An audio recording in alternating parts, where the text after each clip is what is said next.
All right, thank you. Good evening, everyone. Welcome to the July 11th, 2019 Planning Board public meeting. Please join me in a salute to the flag. I pledge allegiance to the flag of the United States of America and to the republic for which it stands, one nation, under God, indivisible, with liberty and justice for all. Please be advised this meeting has been duly advertised according to Section 5 of the Open Public Meetings Act, Chapter 231, Public Law 1975, otherwise known as Sunshine Law.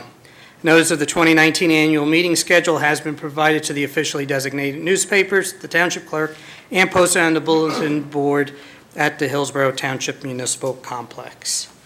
May I have a roll call, please? Mr. Scoville, Mr. Peason, Mr. Hestag, Mr. Weinstein, and Mr. Deb are absent. Mr. Wagner? Here. Mr. Santoromita? Here. Committeeman Lapani? Here. Mayor Delcourt? Here. Vice Chair Julian? Here. Chair Sirachi? Here.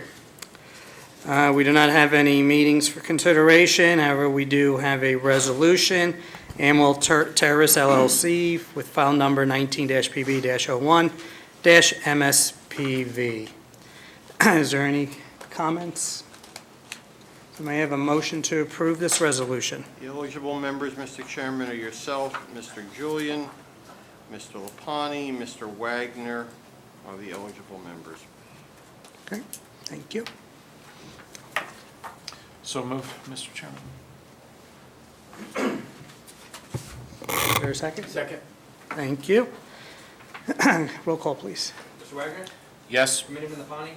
Yes. Vice Chair Julian? Yes. Chair Sirachi?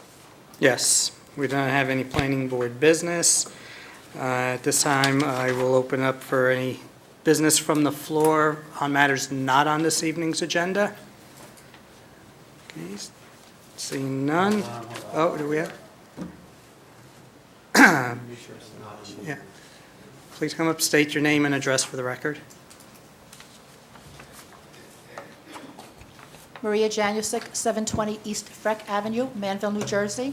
I'm also a Hillsborough Township property owner. My husband and I own Block 86, Lot 3, 2155 Camp Lane Road. I don't know what specifics you're going to be addressing regarding the Sherman Tract, but I have some questions regarding that, so I don't know what's going to be part of the agenda. Okay, That item's on the agenda. so- Excuse me? That item's on the agenda, What item? the Sherman Tract. So that's, so everything pertaining to the Sherman tract is going to be on the agenda, so that will be something I can address during the meeting? right, you'll have an opportunity to question any of the witnesses. Okay. And what about anything that a witness doesn't present? Will I be able to introduce anything? If you're going to introduce Interesting. testimony, Ms. Janusik, you're going to have to be sworn in. You're going to have proofs relative to it versus conjecture. Merely standing at the microphone and telling us the board items is not going to be sufficient enough to be able to testify. This is a quasi-judicial body, and unlike the Township Committee, you're going to have proofs. Okay, all right. Thank you. Thank you. Anyone else would like to comment on items not on this evening's agenda? Okay, seeing none, we do not have any ordinance for consideration, so we now will move on to the application at hand. RPM Development LLC, as otherwise known as the Sherman Tract, Phase 1, filed 19-PB-11-MS/MSP, and just to kind of truncate, this is part of the township's affordable housing plan. So, Counselor, I will let you say. Good evening, members of the board. My name is Mike Ogrodnik. I'm an attorney at Savo, Shaw, Gillespie, Ogrodnik, and Fisher in Somerville. I'm here on behalf of RPM Development LLC for the Sherman Tract Phase 1 development. We're here tonight seeking preliminary and final major subdivision and preliminary and final major site plan approval to subdivide Block 86, Lot 21 into two lots of approximately 31.3 acres each, and to develop proposed Lot 21.01 for a project to be known as Sherman Tract Phase 1, consisting of 88 multifamily dwelling rental units, 100% of which, with the exception of one on-site superintendent unit, will be affordable and low and moderate co-income households. And the terms of these provisions of the Sherman redevelopment plan have been adopted by the Township Committee on March 13th, 2019. Proposed lot 21.02 is not proposed to be developed at this time. By way of relief from the section of the land development ordinances, the applicant seeks an economic hardship waiver from 188-164 to reduce the tree replacement requirements of the ordinance.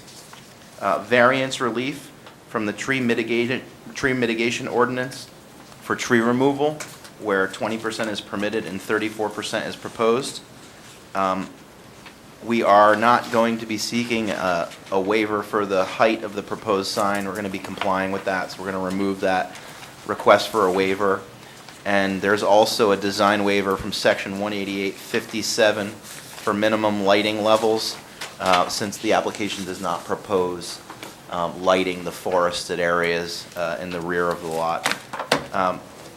Sidewalks and other proposed improvements, in addition to a clubhouse, are proposed for this development. Tonight I have 4 witnesses. I have Elizabeth Kulinich. She's the Vice President at RPM Development Group. She's just going to give a brief overview of who RPM is, the other project that they did in town. We did a few years ago. I also represented RPM back then. We have Kevin Shelley. He's our professional engineer from Mid-Atlantic Engineering Partners.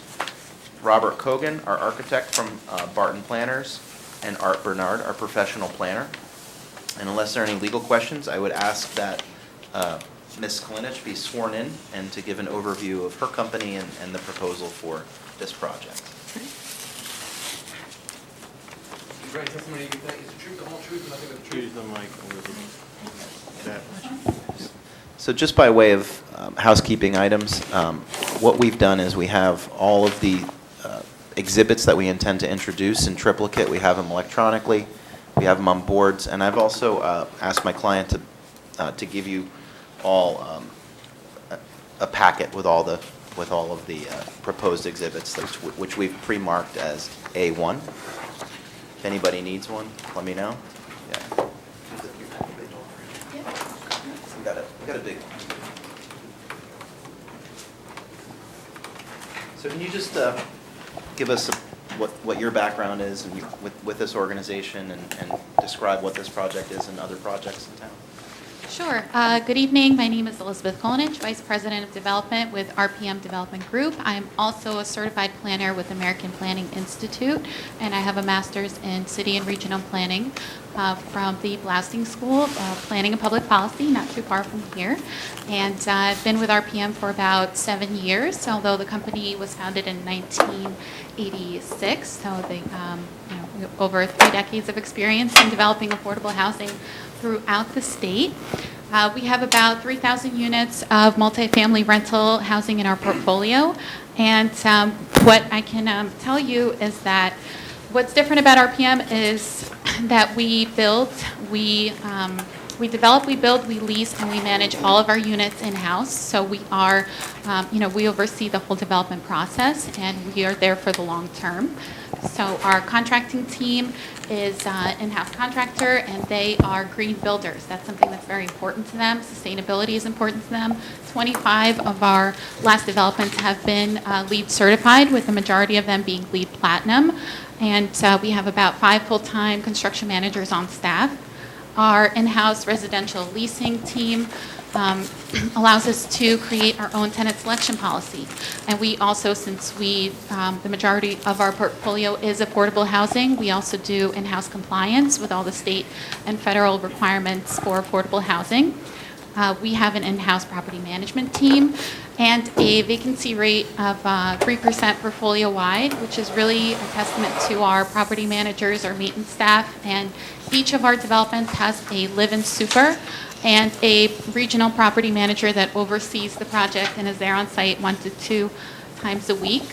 Also, as part of our property management team, we run a social service program in all of our developments, and we do, fun things like movie nights and celebrations, and we also provide financial training, job training for our tenants, and we also link with local healthcare institutions, and we provide services on site, health screenings on site.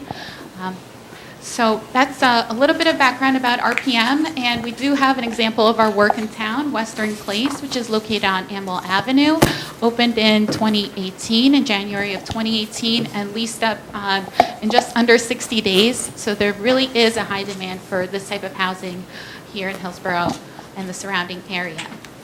So that's a little bit about RPM, just to give you an overview of why we're here tonight and the project that we're here to talk about, which is on the Sherman Tract.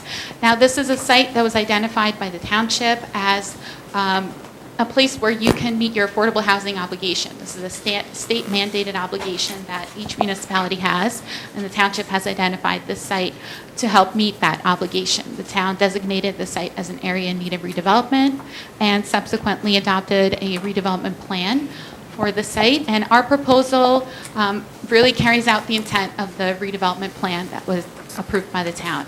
So one thing that we paid very close attention to in terms of thinking about designing this site is the environmental constraints on site, and especially with the Royce Brook in the rear of the site and the wetlands surrounding that. So we made sure to have a significant buffer to that.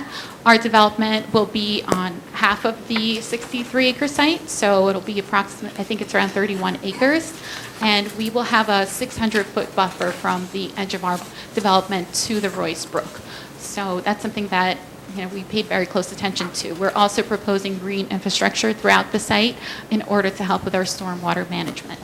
So as part of our development proposal, we have 88 townhouse-style units, 10 one-bedroom units, 52 two-bedroom units, 26 three-bedroom units. We have 185 parking spaces. There will be an on-site clubhouse, which our social services will be run from, and also we'll have a management and leasing office. And this development will be sustainably built and will be LEED certified once it's completed. So as I mentioned, that this development will give the municipality affordable housing units required.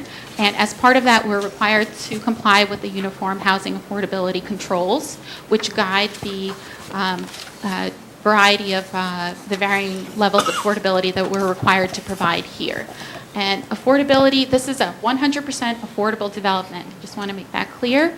And the affordability here is determined as a portion of the household income in relation to the area median income. So the area median income for Somerset County for a one-bedroom is $88,800, for a two-bedroom is $106,500, and for a three-bedroom unit is $123,050.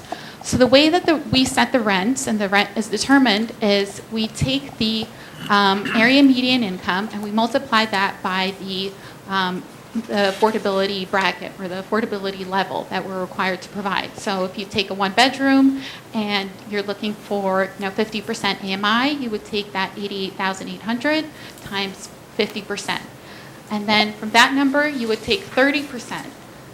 And that figure would give you the annual rent for the development, because 30% is what's considered what a household should pay towards their rent in order not to be cost burden. So that's how the rent levels were determined here. And the chart here shows the maximum household income in order to qualify for our units and the monthly rents for each of the income brackets that we're providing.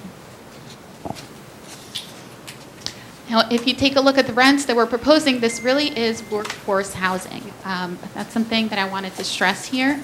And one of the requirements of our development is that our tenants have to income qualify in order to be eligible for these units. So there are different, I just wanted to mention there are different types of affordable housing. There's public housing, which is federally subsidized and usually owned and managed by housing authorities. There's also Section 8 housing, which is also federally subsidized and comes in the form of rental or project-based vouchers. This is different. This is housing that is financed through the Low-Income Housing Tax Credit Program. It's an IRS program, and basically here, all of our tenants have to income qualify in order to be eligible for a unit. And so just to give you a little bit more info on that, if you're interested in a unit, you have to submit an application. You have to show proof of employment, and you have to show employment and asset history. We also look at credit history. Anyone who, anyone is turned down who has above average credit risk. We also look at landlord-tenant history. We ask for 3 years of landlord checks, and we also need positive references. And of course, we look at criminal history, and we do deny applicants based on that. And we do this every year. All of our tenants are annually certified in order to be eligible for housing. So I took a look at your ordinance, your salary ordinance in town, just to see who would be living in this housing. And if you take a look at your average police officer who's married and has 2 kids, is making household income of $58,000, they would be eligible for a 3-bedroom, 60% unit here at this development. Or someone who's starting out in your health department, who's making $35,000, they would be eligible for a 1-bedroom, 50% unit in this development. Or an IT manager in your police department, $47,000 a year would be eligible for a 2-bedroom, 50% unit. So just to give you some background of what the tenants would look like in this development. I know that there's sometimes misconceptions about who lives in affordable housing, so I wanted to just be clear on that. And that's basically all I have tonight, so I'm happy to answer any questions that you may have, and thank you. Okay, no, thank you for that overview. So, anyone from the dais? Question? Has RPM ever sold any developments after you built them? We have predominantly kept all of our developments. But you've sold some? We have not, I don't believe we've sold any developments after we've built them. Okay. We may have sold some, we have some developments that are actually out of the compliance period. So 30 years out, 15 years out, so in that case, yes. Okay, thank you. Sure. I know you talked about Amwell Road. Can you talk about any other relatively local developments that you may Sure. have been involved with? Of course. We are designated redevelopers in Franklin Township, right by here, in a redevelopment area there. It's the Churchill Millstone redevelopment area. And we have 3 developments there that are constructed, and one is 100% affordable, one is mixed use, also 100% affordable, and we have a mixed income development there as well.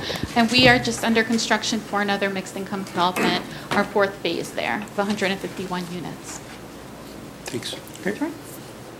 You stated that the compliance is reviewed every year. Does that mean that the leases are a year-to-year lease? Is that how that works? So they're not well, we do have year-to-year leases, but we recertify all of our tenants every year, so they have to submit all of that information yearly. Okay. So is it just a month-to-month that it's rental, or is it actually a lease? No, we have year-term leases. Year-term leases, Yes. okay. Thank you. Sorry, that was unclear.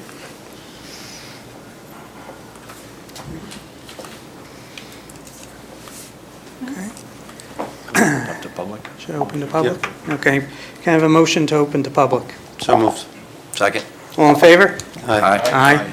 So if anyone in the audience would like to question this witness on the testimonies that she just provided, please come to the mic, state your name and address for the record, and you don't have to raise your hands.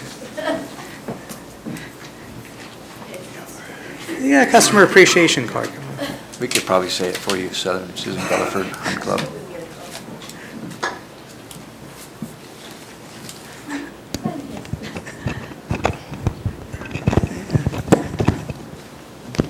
That's Susan Gulliford, Hunt Club Road.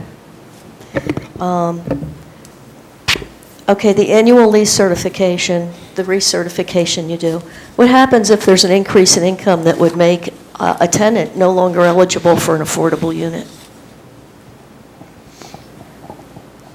In terms of Their income has increased and they're no increased, longer, okay. yes, a police officer, Sure. in your example, they've worked a few years, their income has hopefully gone up.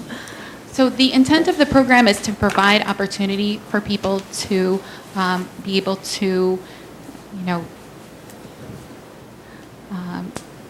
I guess, have a limited amount of money that they spent on housing so that they're able to spend that funding somewhere else, whether they go to school or what they, apply that to better their lives. So unfortunately, I'm not sure, what you're asking. If Can you be more somebody specific? is eligible Yes. for a one-bedroom unit, Yes. an affordable one, and they are earning whatever is required in, what are we, a Tier 1 in Hillsborough Township, Yep. and they get an increase in their salary, which takes them out of the affordability, the little range that they're allowed, what happens to them? They are allowed to stay in the unit. And it's still an affordable unit for Hillsborough's purposes? Yes. Okay. They have to show proof of employment Yes. before they move in? Yes. Didn't you also state you have an office that assists with employment? We don't have an office that assists with employment. What we do is we provide financial seminars in our community building, in our social service space. Okay. Also, are you coming up with 192 bedrooms total? No. Oh, bedrooms. I'm sorry. Yes. I don't have that number offhand. I can calculate it for you. Okay, but it was 10 ones, 104 in your two bedrooms and 78 in your threes.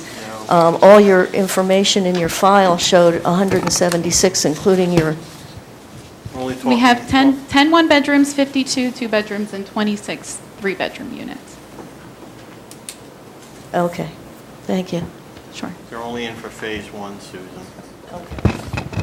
It's just different from the 176 that was in the file But that's- in the community The impact. entire property is developed, that's why it's being developed in phases. This is phase 1.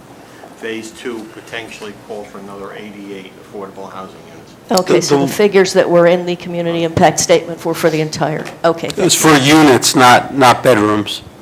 I think that's where you're getting confused. The 176 is units. There was a breakdown that listed bedrooms in the community impact statement. Yeah. I can't remember what page. Very, very similar to what you see up on the board times 2.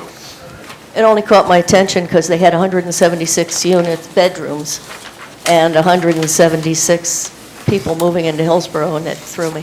Thank you.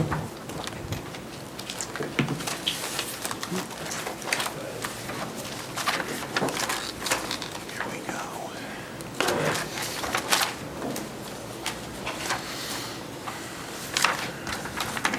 You should lower that stand. Hello, my name is Veronica Yendris, and I live at 406 Washington Avenue in Manville, New Jersey. And the reason I came to this meeting is because I heard of the proposed building of these residences, and I'm concerned about flooding in Manville and in Hillsborough. And my concern, well, my question is, has there been a study or studies done on the potential additional flooding that will be caused by this property being built on? And what are you going to do to resolve that? Right. There'll be testimony from the engineer on stormwater mitigation. And is that in writing somewhere so that the public can view it? There's a stormwater management plan, and the testimony that the engineer will provide will also, Because there's been so many promises to Manville that there's going to be remediation with all this flooding, and it continues to get worse and worse and worse. And I don't see this project making it any better. In fact, I think it's going to make it worse. Mark my words. Ma'am, there'll be testimony on the engineer, on the flooding. You're just talking about what this witness talked about. I promise you we'll get to the engineering. I'm sorry, I didn't. There'll be testimony on all the engineering aspects of the project, and then you can question the engineer on that. Okay. Okay? We're just right now dealing with what this witness said. Okay. And I also have a question about the taxing. These are Okay, ma'am. low-income Yeah. families. And so they're not owning these, so they're not paying taxes on it. Who is paying taxes? Is the town No, own this our- property and they're going to pay the taxes? RPM is the owner of this, and they will be assessed Okay. accordingly. Yeah, just to give a background just on that one issue. So the applicant is intending to purchase the property and will be the sole owner of the property. They're under a contingent contract depending on the approvals, and if the approvals are granted, then RPM Development will be purchasing the property from the Township of Hillsborough. And also, since this is a public meeting, it would be nice if some of the speakers could speak louder and talk into the microphones versus like this, so we can't hear them. Thank you.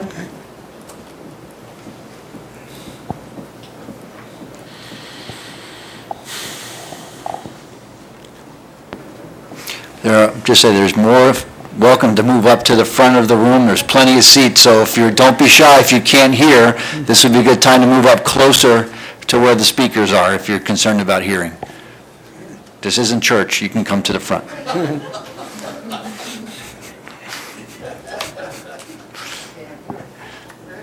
Maria Janusik, 720 East Freck Avenue, Manville, Hillsborough Township, property owner, Block 86, Lot 3, 2155 Camp Lane Road.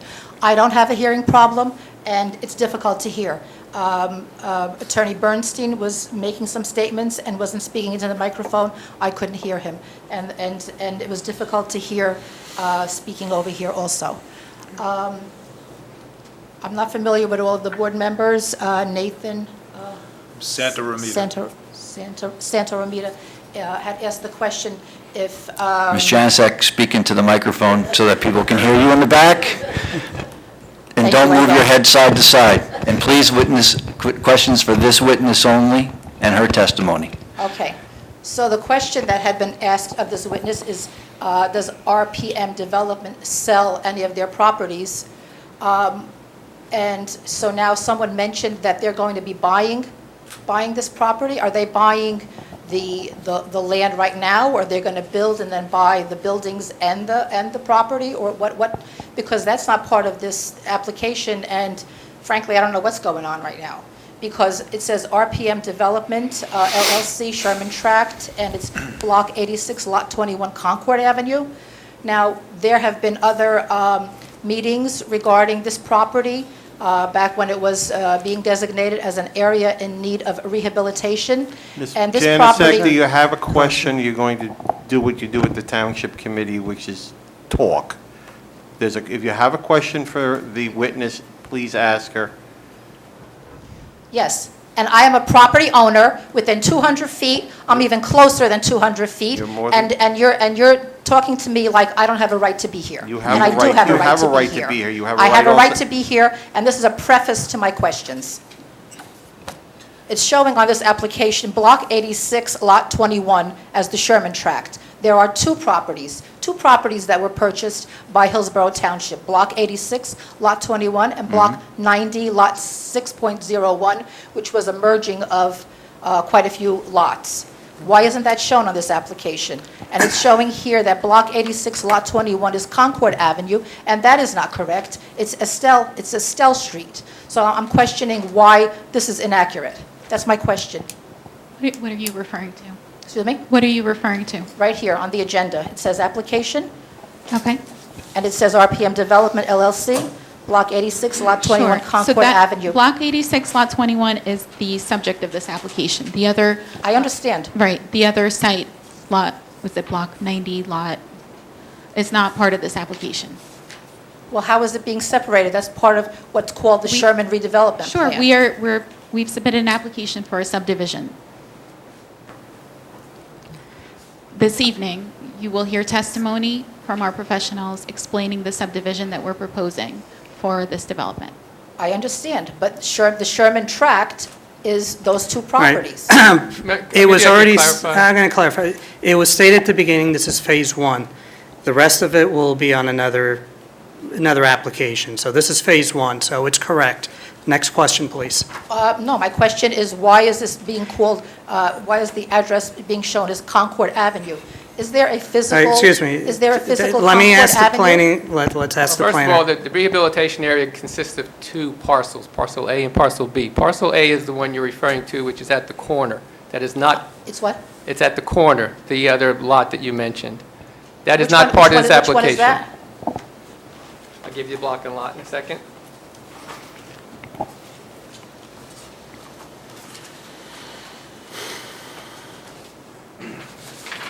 I guess I can answer your question with respect to the identification. It's of block lot. 90, lot 601. That is parcel A. That is not part of this application. And in the public notice that we're required to submit to the adjacent property owners within 200 feet, as well as to the... Mr. O'Reilly, can you speak into the microphone, please? Sorry. We describe the lot as the subject property is located on Concord Street, west of Acell Street, and connects to Roosevelt Street, and is further and more specifically identified on the Hillsborough Township map as block, I think it's 86, lot 21. So that's the purpose of identifying the location of the property. Okay. In compliance with the municipal land use law notice. Okay, but the address is wrong. It is not Concord Avenue. I have a property. All right, excuse me. I have a property of, Excuse me. I have a copy of the Excuse me. property record card. Excuse me. Counselor, has it been identified properly? Yes. Okay, next question, please. Based on what? Based The upon attorney has done a review. I Next have a question. copy of the Next property- I question. have a copy of the property Next record card. question. I have a copy of Next the tax question. thing which shows that Block 86, Lot 21 is Estelle Street. Final. Do you have another question? Your question's been answered. It has been legally, it's the legal address. It's been legally identified. Next The question. notice is compliant. We are fully compliant. Next question, please. Fully compliant with what? It's fully compliant with... The notice is compliant, Mr. Chairman, in accordance with the municipal land use law for a description of the property. It may not be the exact description that you find on a property record card. It may not be the exact description that you're familiar with. It meets the requirements under the municipal land use law for notification.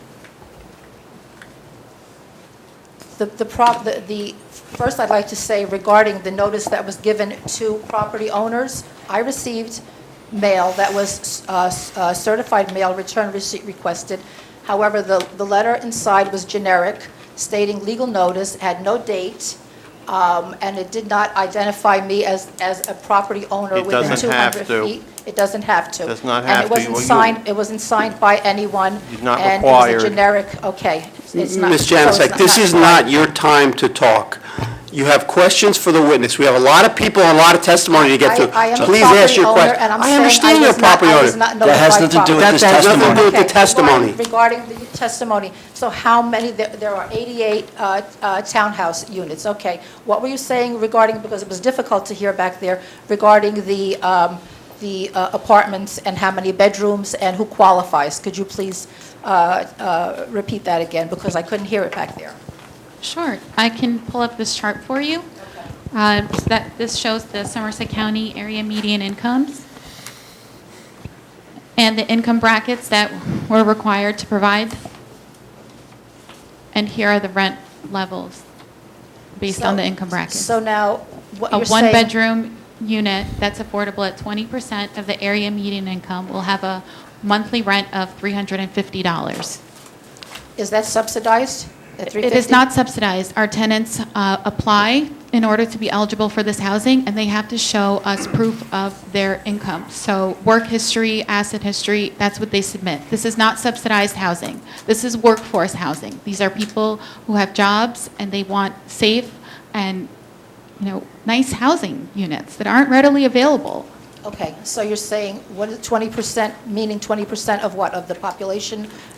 What is that 20% of what? The 20% is 20% of the area median income. So in order to determine what 20% is of the area median income, you would look at what the Somerset County median income is. Okay. So for one bedroom, it's $88,800. So if you take $88,800 for a one-bedroom unit, that's the median income for all of Somerset County. $88,800 is the median income for a one-bedroom. for someone to qualify for a one-bedroom?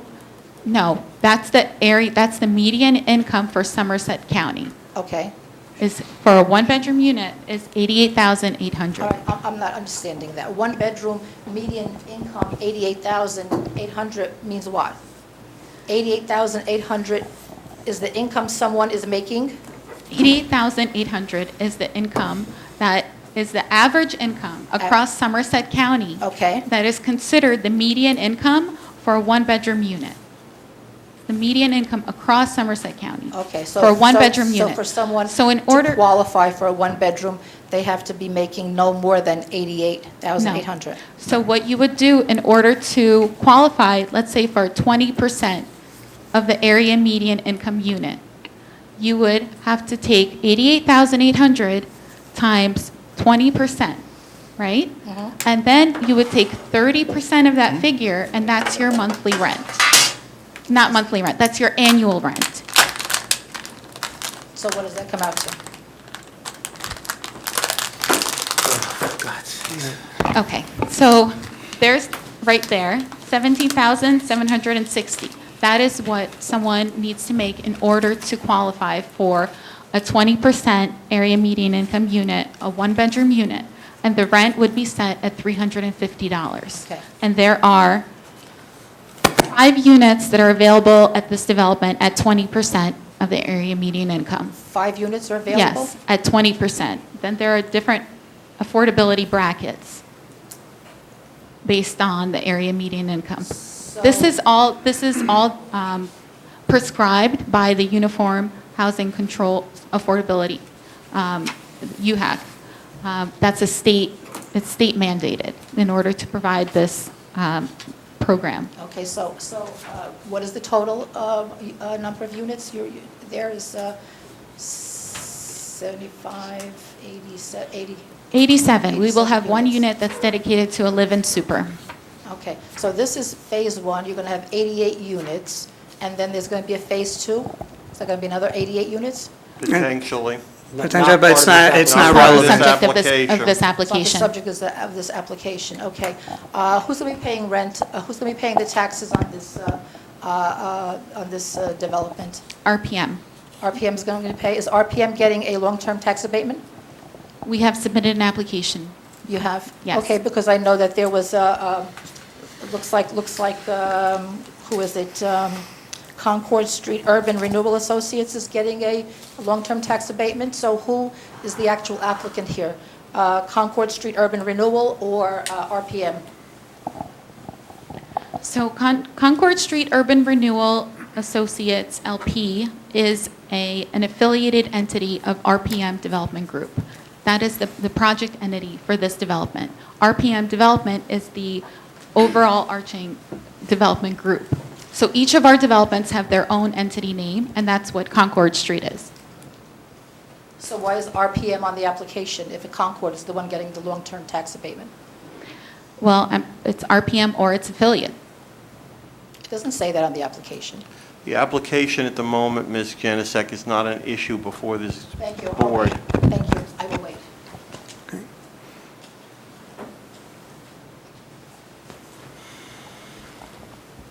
I had one more question. My name's Veronica Yenders, 40. Talking to the mic. Washington Avenue. Now, this is all based on income, so one of my reactions is, okay, so this is great for seniors, those living just on their Social Security, and is that Can you keep the mic next to your mouth, please? Is that going to You need the happen? mic in front of Is that going to happen? They are potential applicants for the project if they qualify. It is not a senior designated development because fortunately or unfortunately, the state, under both UHAC and its affordable housing laws, basically disincentivize developers and municipalities from designating projects as senior only. But if they qualify, they're eligible.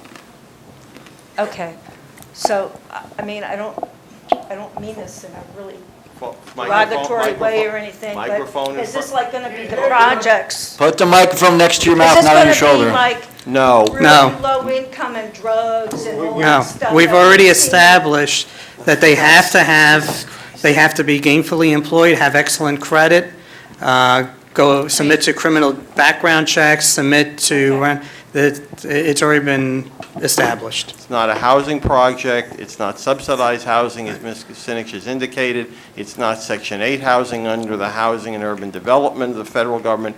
It is affordable housing as required, whether we like it or not, required No, by the state of understand New that. Jersey, I and understand. these are the requirements of which 13% of the units must be very low income, which basically are the 20 and 30 AMI people.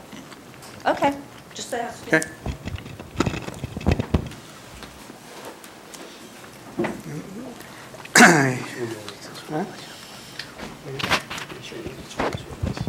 Walter Janusik, 720 East Freck, Manville. I also have the property on Camp Lane Road. And my question is, first of all, is anybody here from representing No, Manville? please, Sir, sir, question to the witness Okay. only. Okay. Now, what I would like to ask you is the sewer, as far as sewerage, because we have a problem with She's flooding. she's not unqualified to testify for You engineering. don't have no answer for that, so, There will be an engineer. and will that happen? Right after. Oh, right after you? Oh, okay. Then I could ask him later. Thank you very much. And please, just a reminder, question is for this witness only. There will be other witnesses that will be touched upon all the other subjects, so. John Colagrande, 426 White Avenue, Manville, New Jersey.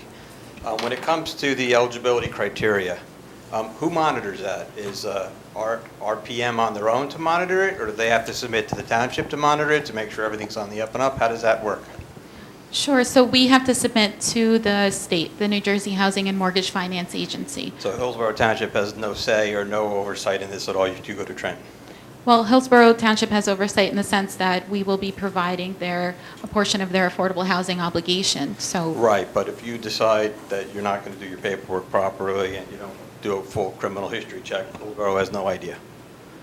There are, we're an open book. They're welcome to come and look at So our they'd have to go to certifications at any Trenton point. and do an Oprah request? No, or they what? can No. directly ask from us. No, We do certifications ourselves. The redevelopment agreement requires them to provide the documentation to the township that is required to be provided to the state. Okay, thank you.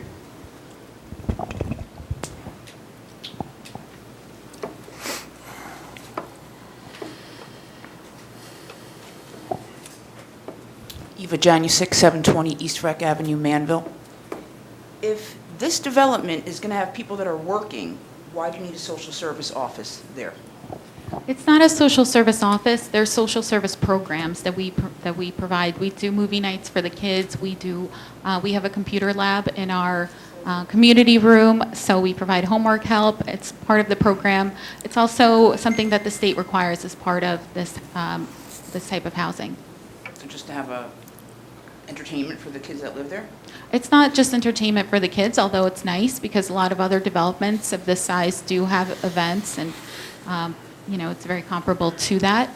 We also provide health screenings. We do financial seminars, just a social calendar. Who checks the qualifications of all the people every year? We certify our leasing and compliance department does, and the New Jersey Housing and Mortgage Finance Agency also checks.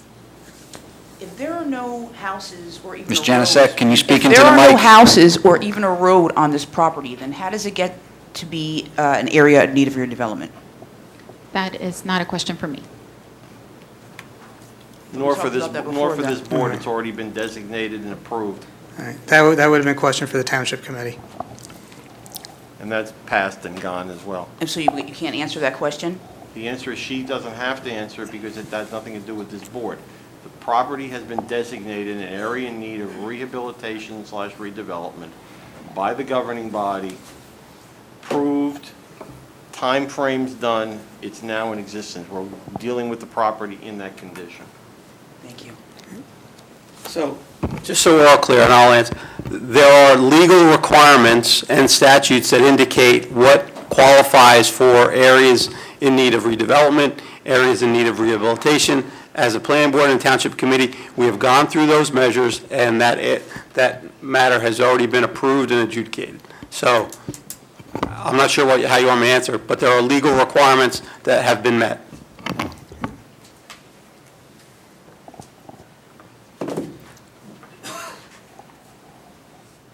Hi, my name is Carolyn Banghart.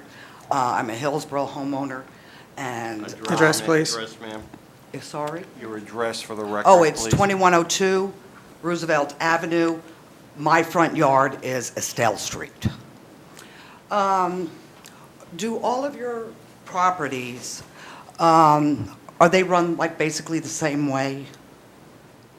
Like for example, Amwell Road, does everybody that lives there have to have a job? They have to have proof of income in order to qualify for the So it's only proof of income, not that you have to have a job? Well, typically it's a job, but for some of the lower income units, it could be Social Security. Okay, I work at the Amwell. Okay, I work for Midland School, sure. and Well, we have, we have terrible problems there. With the police are there all the time. And so that's kind of what I'm afraid of, that with Section 8, we're going to have a lot of problems. This is there not is no Section 8. This on is this. not Section 8? This is not No. Section 8. Just low income? Just low income. Affordable housing. Affordable housing. Okay, all right. Also, you had mentioned that you have an activity room. The one at Amwell Road, the only thing that they provide is homework for the kids. And the place is open maybe 3 times out of the month. Yeah. So is that how this is going to be also? Each of our developments has their own social service program that's catered to that development. The development that we have over on Amwell Road is has set aside for individuals with developmental disabilities. There's, I believe, 14 units there for that population. So the social service program there is catered to the tenants in that building. So this will be a little bit different because this is going to be 100% affordable housing for families. Well, I know that Midland has already been talking to the people about getting into these apartments. So, I don't know who they know or whatever, but, so There's nobody to talk to yet, so. well, they've heard, Okay. so, but like when we moved in, our clients into here, we were promised that this activity room was going to be up and running, and a movie day, computer stuff. And like I said, all they offer is homework to young children, nothing for people with disabilities. Right, and the individuals with disabilities, they have their own service providers, like where you're coming from. But that was part of the deal when we took the place. Okay, that's something that me and you could talk about offline if you'd like. I don't know because I'm not, I don't know the specifics of that situation. I can find out for you, but we have a director of social services, and she caters the social service program based on what the tenants in that development, what they attend. That's a big problem of ours, to have tenants attend these activities. So if we're having a movie night and no one's attending, we need to have we would attend if you had it. Okay. We would attend. Okay. We've been begging since we moved in. And also the maintenance fella that lives on site. He's there to mow the grass. And when you call him, most of the time, he's not around. Okay, ma'am, can we just keep it This is relevant to all this about- application? This is not in this application. You're We're talking about another We it. had site. talked about maintenance, that they're going to live on site. Yeah, they're going to live on site. Okay, but if you called your maintenance man, he lives on site, he should be able to come and help you. And I think Are you a that's, tenant in that building? No, but I'm there every day because I Okay. have clients that live there. okay. So I have to call maintenance all the time. So I was wondering if they're all run kind of the same way. Is this what we're going to be opening? Because, like I said, the police are there constantly, and if everybody's got these wonderful jobs, and we've got drug problems over there. I think you could check with the police department, how often they're there, you'll see. Okay, please, questions That's for my this, question. with this application? I would object to that as hearsay. Really? Yes. Okay. All right. Unless you want to be sworn under oath and testify that you know firsthand. Well, I'll go to the police department and get some records. We'll be here again, I'm sure. All right, that's Okay, it for fine. now.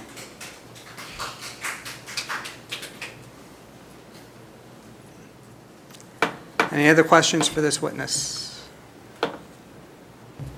Okay, step down while it's good. Thank you. Well, Counselor, your next witness. Thank you, Elizabeth. So our next witness is our professional engineer from Mid-Atlantic Engineering Partners. His name is Kevin Shelley. I'll remind him to speak loudly into the microphone. Will do. Believe we're on the slide that shows Correct.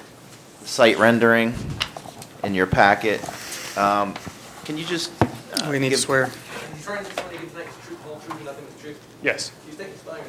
My name is Kevin Shelley, Shelley. Mr. Shelley, are you a licensed professional engineer in the state of New Jersey? Yes, I am. Can you just briefly give the board some other experiences as a professional engineer? Sure. I've been involved in the design and permitting of approximately 3,000 affordable housing units over the past 10 years across the state. I've recently provided testimonies in townships such as Clinton Township, North Caldwell, Vineland, Camden, and New Brunswick for affordable housing projects. I would ask that he be accepted as an expert in the area of professional engineering. Okay, unless there's any objections. Can you just talk about your licensing, your background? Sure. I have a degree in mechanical engineering from the College of New Jersey. I received my professional engineering license back in 2012. And I've been in the field of civil engineering for the past 11 years. Any additional questions? Okay, no objections. We'll accept your credentials. Thank you. So the subject property known as Block 86, Lot 21, is a 62.6 acre wooded lot in the northeast corner of the township along the Manville border. The property is bound by single-family or vacant wooded lots on all sides. The site is currently wooded with topography generally grading north to south from Camplain Road towards the rear of the property where Royce Brook is. The Sherman redevelopment plan was adopted by Township Council earlier this spring, which established zoning standards and design standards for the subject property.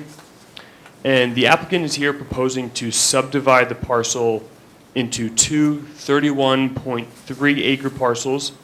As you can see on the first exhibit, the site rendering, the white line that travels north and south on the screen bisects the site to create two equal 31.3 acre parcels.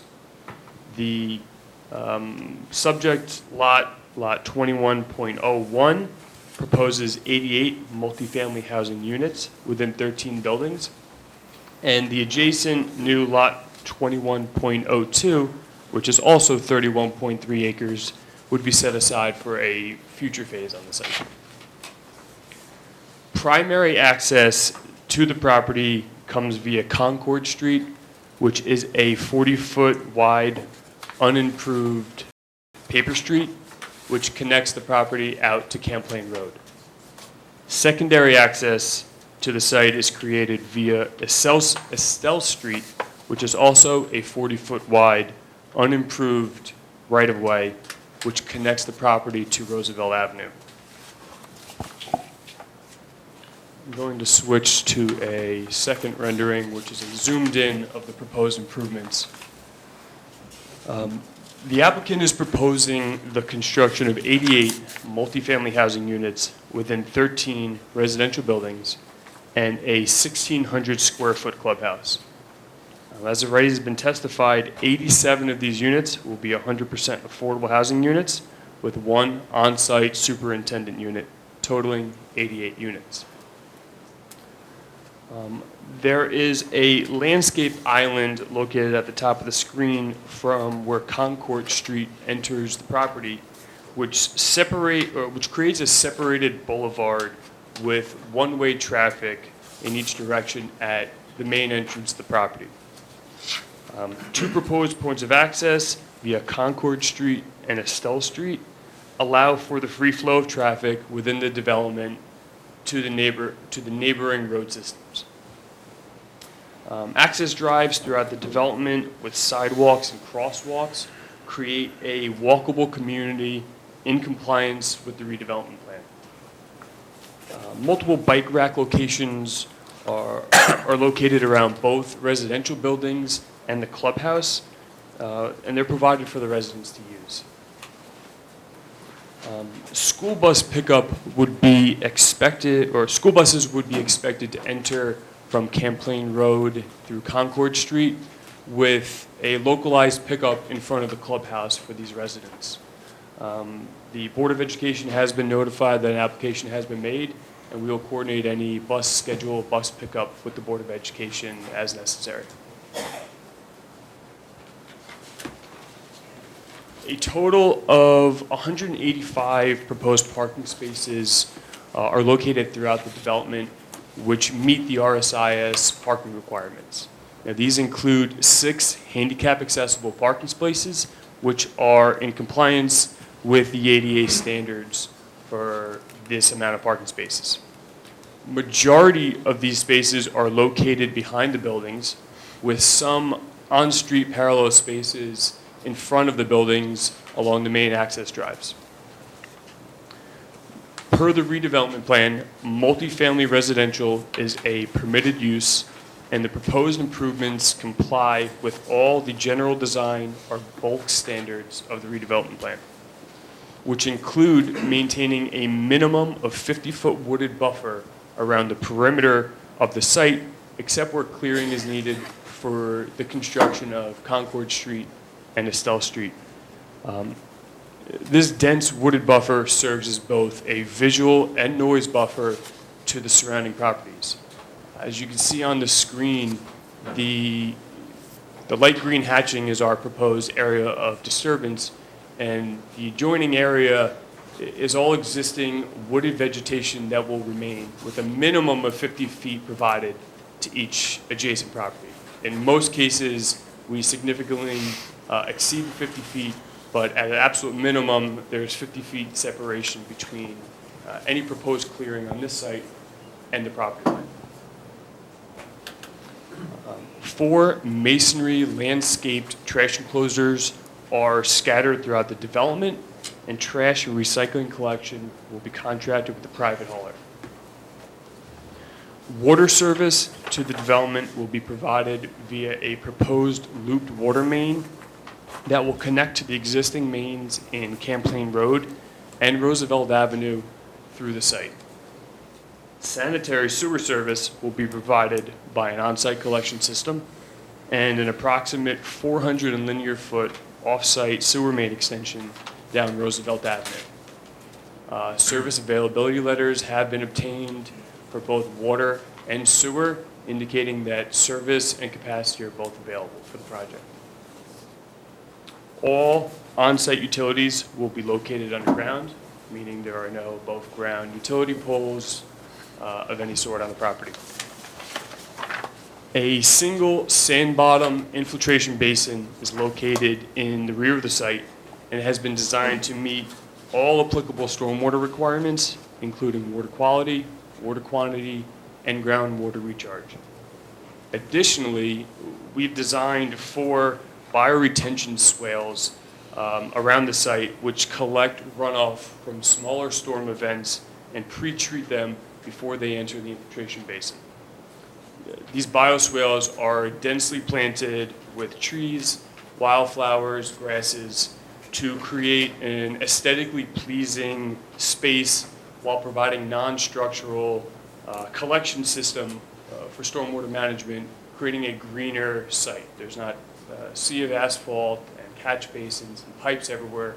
We're using natural infrastructure to pre-treat the water before it makes it to the basin in the rear of the site. Each of these stormwater features will be surrounded by 4-foot tall fencing in accordance with township standards. A proposed monument sign is located at the site's entrance to Concord Street. The previously submitted signs dimensions will be modified to 4 feet in height to comply with township standards. The site is attractively landscaped with shade trees, ornamental trees, and evergreen trees, along with various foundation plantings and the densely planted bioswales. Any ground-mounted mechanical or electrical equipment surrounding these buildings will be screened as well. Both pole and building-mounted LED downfit or downlight fixtures, which have a mounting height of 15 feet, are proposed throughout the development. All of the light fixtures are dark sky approved by the International Dark Sky Association, meaning they minimize glare while reducing light trespass, sky glow, and light pollution. LED fixtures nowadays have nearly endless controls that you could install with them, including the ability to reduce lighting levels or strategically turn off lights during overnight hours to help limit wasted light or light pollution. A design waiver is required from Ordinance 188-57 as the minimum lighting levels on the property of 0.3 foot candles are not provided. The way the ordinance is written, the entire property must have a minimum lighting level of 0.3 foot candles. Obviously, we have 20 acres of wooded area that we are not proposing to disturb. We're not proposing to install any lights in these wooded areas. Therefore, there will be sections of the property that do not have lighting, hence why we are asking for the relief. I'm going to switch to my third presentation board. The subject property obviously has environmental constraints associated with it. Royce's Brook travels along the rear of the property. There is an open channel which bisects the property running north and south towards the brook, and freshwater wetlands have been identified on the property as well.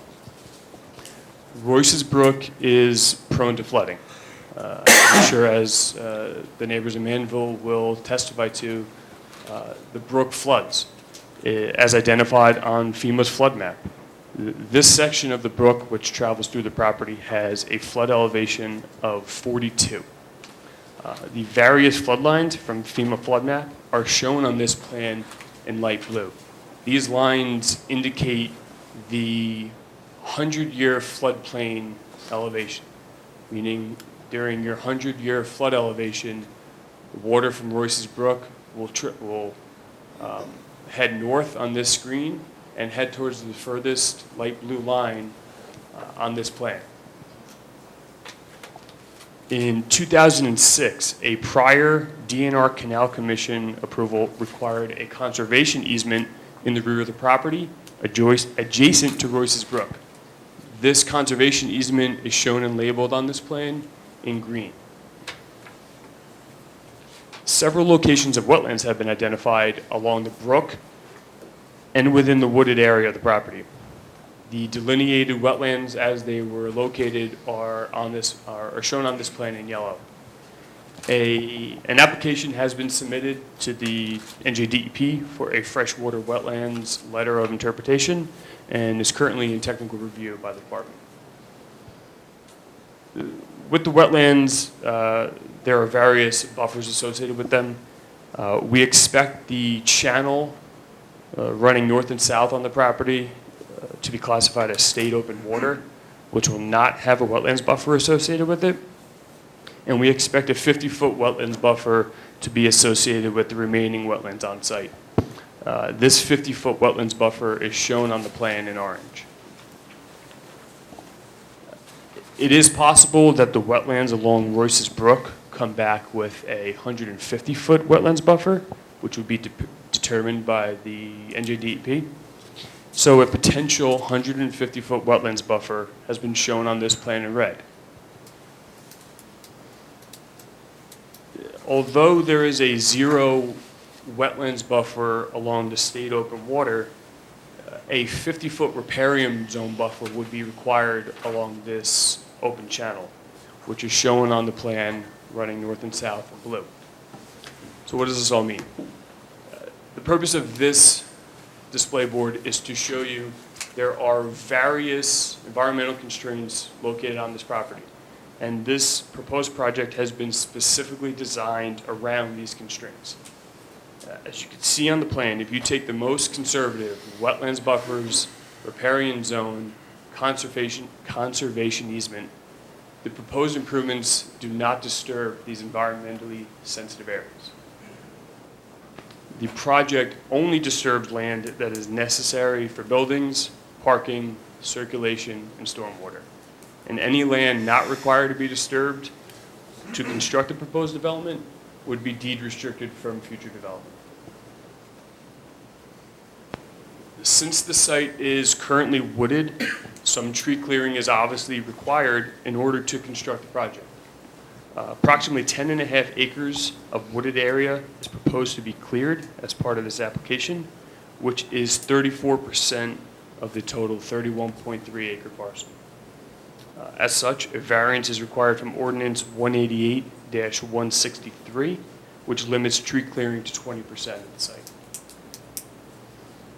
In accordance with Ordinance Section 188-164, a total of 2,330 replacement trees are required for the property, which is not economically feasible for this project.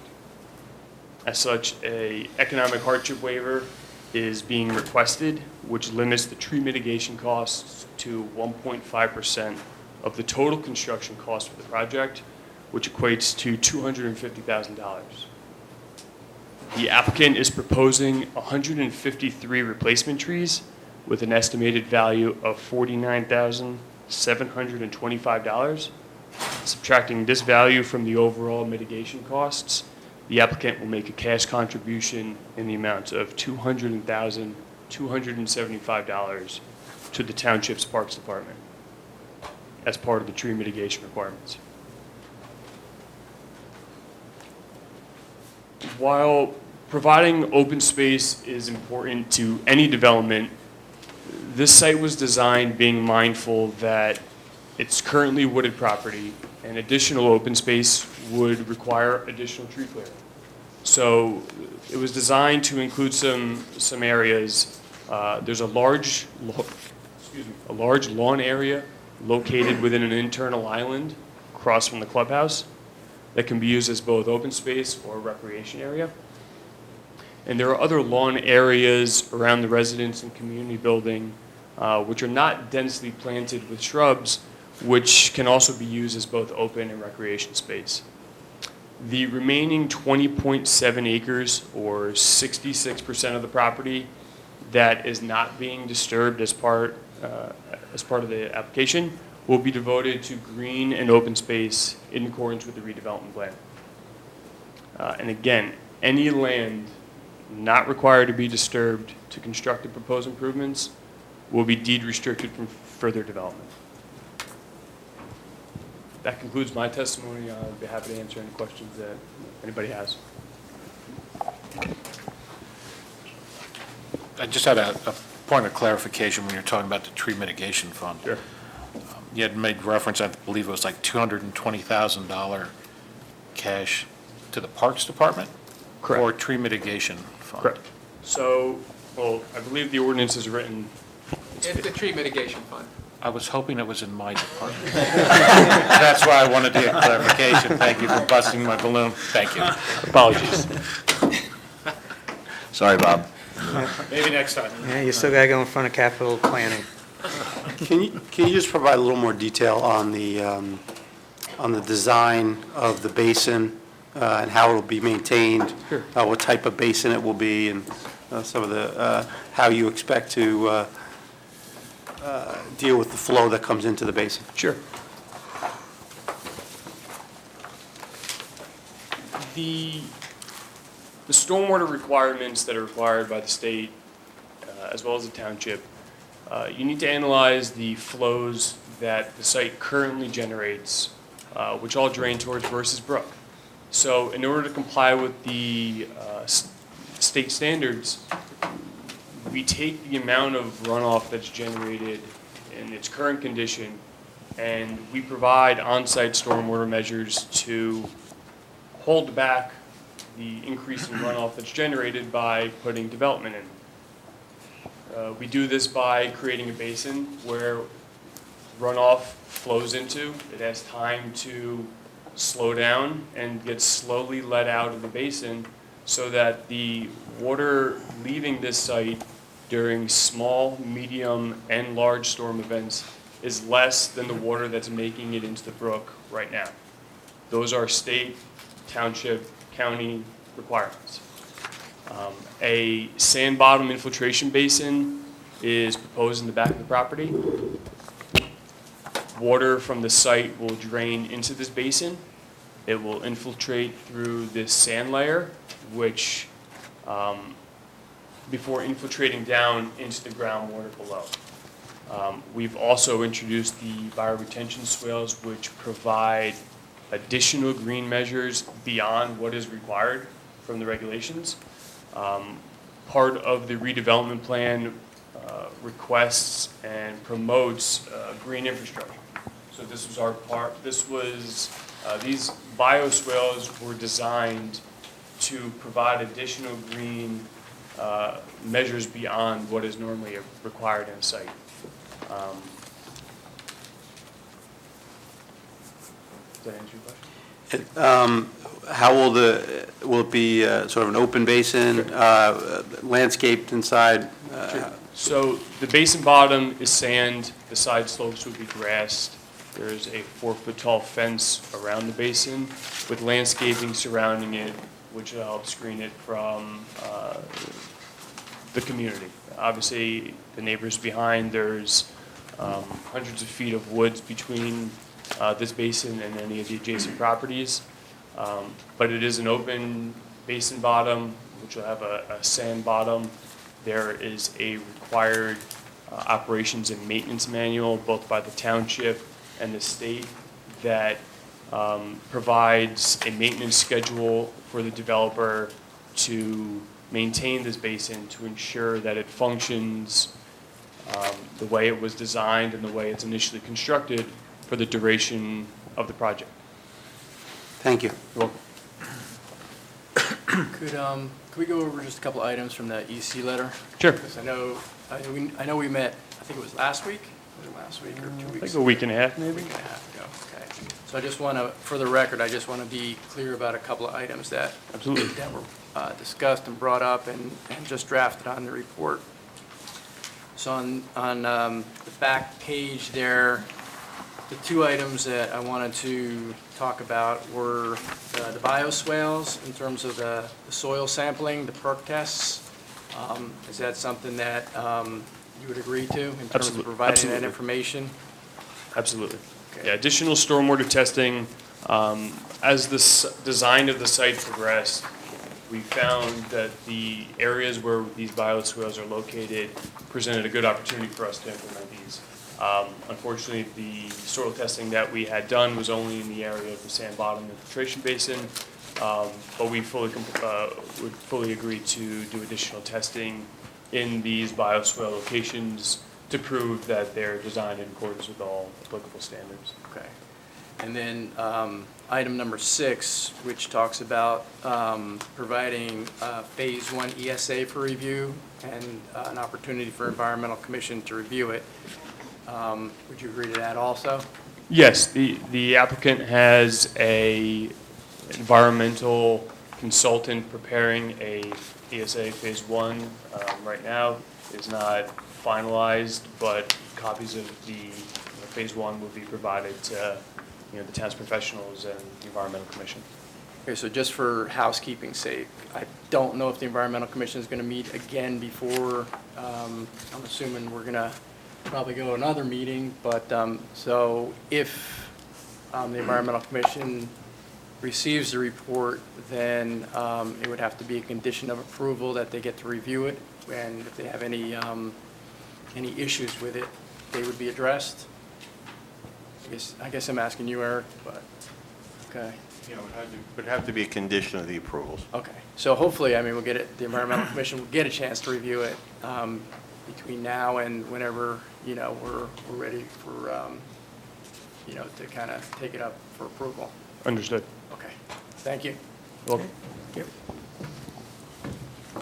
I guess I'm just going to try and say this in simplest terms for the people in the back, because water is a big concern here. So would it be fair to say that it is mandated by the state and by regulation that at this project's completion, there would be a zero impact on the existing waterways other than what is existing there now? Correct. Okay. Thank you. Welcome. My turn? Yep, your turn. Okay. This is in reference to my July 8th revised letter. First, I'm just going to go through several questions just to clarify some testimony, and then we can get into maybe some other issues. But regarding the ADA spaces, I know that 6 are required on the property based on the number of parking spaces. 6 are required, you are providing 6. However, with the 13 buildings, they are sort of spread around and you do not have one space for each building.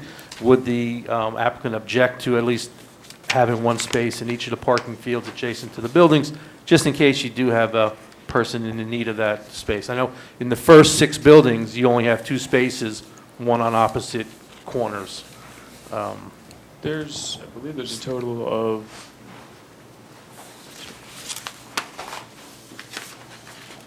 the answer is yes. We can agree to better allocate, distribute some handicap accessible spaces throughout the development. That's fine. Okay.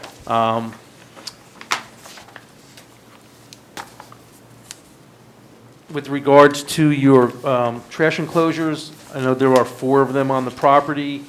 Are you comfortable that those 4 will suffice for the development and you're not going to have residents walking too far and stuff like that? We tried to space them strategically around the site so that none of the units were excessively far from any particular structure. Several of the units are probably in equal distance to multiple enclosures, but we would anticipate you'd probably have 3 buildings contributing to each of these enclosures, possibly a 4th depending on their location. But we believe they are sufficient for this development. They are appropriately sized, and scheduled trash and recycling pickup will be coordinated to ensure that these enclosures are maintained and efficiently cleaned. Okay.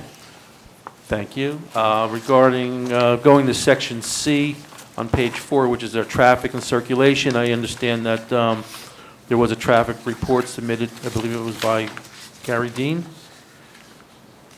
And just how is the traffic patterns and you really provided no testimony on the impact of the traffic coming to and from the site, other than its access from Concord. So if you can we have the traffic consultant who prepared the traffic report that can provide testimony regarding its proposed impacts on the surrounding neighborhoods.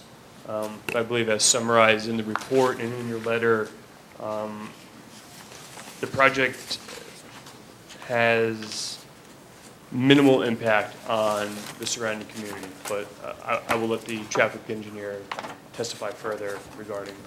That's fine. I just wanted a little bit of testimony on the record for that, because the report does show that there are less than 100 trips being generated on the peak hour, so it really is a minimum impact to the existing street network. Okay, you did provide testimony on the bus circulation through the property. There will be pickup at the clubhouse, and that's being coordinated with the school board. Correct.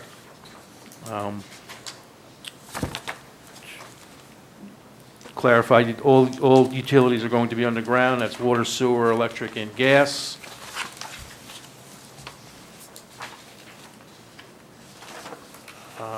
Irrigation. Will there be irrigation on the property and some of the bioswales? No, but some of the other green areas around the buildings. So I don't believe the applicant is opposed to installing sprinklers or irrigation, but obviously the landscaping, trees, lawn would all be maintained to ensure proper growth and sustainability. Okay.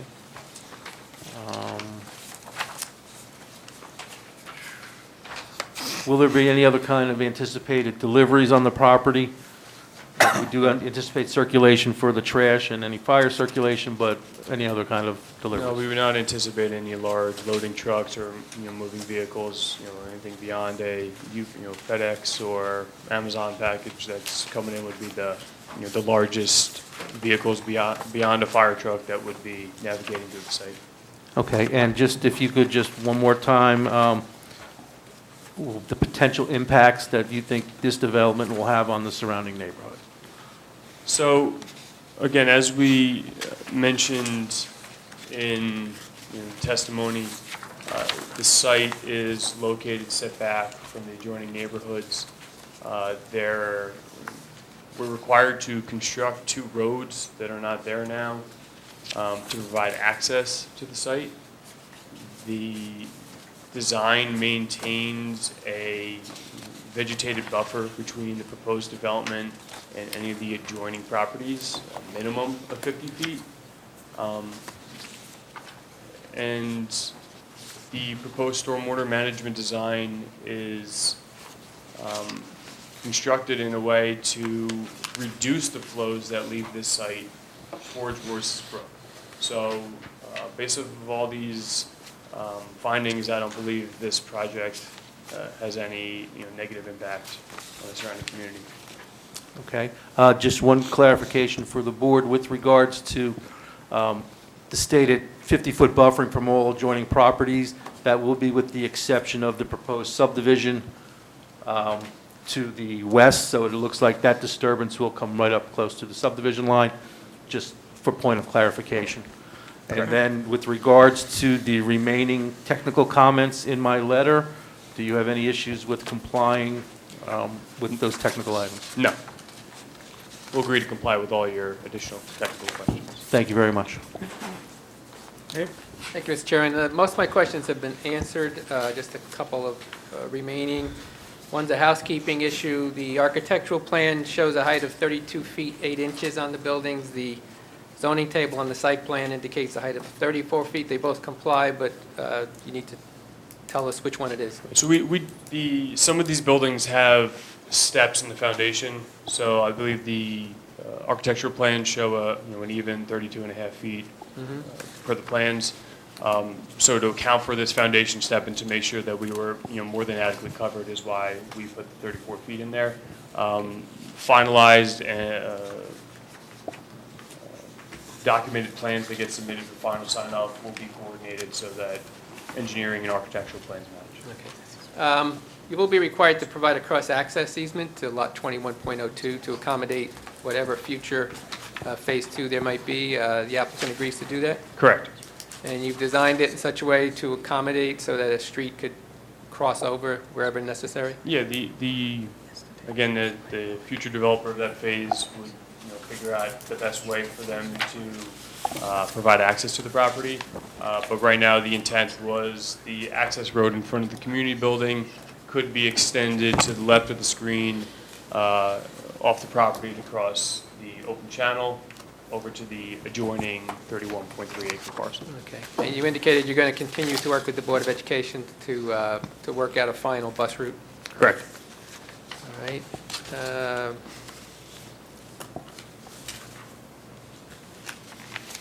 That's it for now. I guess I'll just jump to the fire marshal's letter that I'm assuming you have a copy of, dated July 3rd. Do you have any issues with meeting any of the fire comments? No, I spoke with the fire chief earlier this week about his comments. I told him we didn't have any concerns addressing these questions. We'll provide him the additional plans and analysis that he's requesting. And no, we fully agree to comply with all of his comments. So if the board so chooses to approve this project, you come in with your compliance plans, you'll make whatever revisions you'll need to comply with the fire requirements. Correct. That's all I have for now. Okay, thank you. Just got my couple of points of clarification. I understand, we have a couple of paper streets here, and want to know, obviously, you're going to be building or constructing those roads. Just want to know, where is the township's, I'm going to say, responsibility end for those roads? Is it going to be up to the property line? Wasn't clearly shown. The 40-foot public right-of-ways extend from Camplain Road to the property. The applicant would be constructing these roads within, or in accordance with all township design standards, with the intention to convey them to the township once they are constructed. So the roads will be built at the applicant's cost, fully compliant with the town standards, but the limits of the Concord Street right-of-way, as well as Estelle Street right-of-way, start out at the road and end at the property line. Okay. And then any on-site snow plowing, maintenance would all be the responsibility of the applicant. Okay, from the property line? From the property line, and, correct. Okay. And same with all the on-site, like fire hydrants and all that? Everything within the property line will be the applicant's responsibilities? Correct. Okay. Great. Anyone else from Deus? Professionals? Just one additional, you've seen the DRCC, Delaware Environment Canal Commission report of July 9th, Correct. Are you going to have any issues with complying with any of their requests? No, they had made, I believe it's 5 comments or 4 comments at the end of the report. They've asked for some additional information, which we already put together for distribution. Will be sent over to the DNR Commission tomorrow morning. In their letter, again, the DNR Canal Commission is a branch of the NJDEP. They reviewed our application.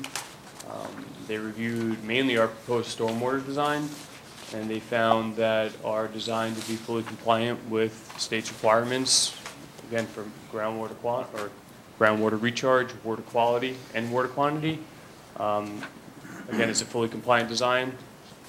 Your board engineer reviewed the design as well and found the design equally compliant. Thank you. Thank you. Okay. Public. Yep. So now I will open up to the public questions of this witness, and please keep them specific to his testimony. And again, state your name and address for the record.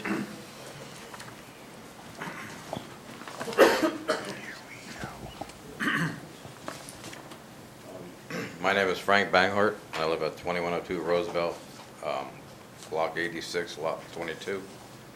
And Estelle's my front, well, it's a paper road right now, but it's actually a stream that takes the runoff from between my yard and Camplain Road and drains underneath a viaduct in, I guess, towards that brook.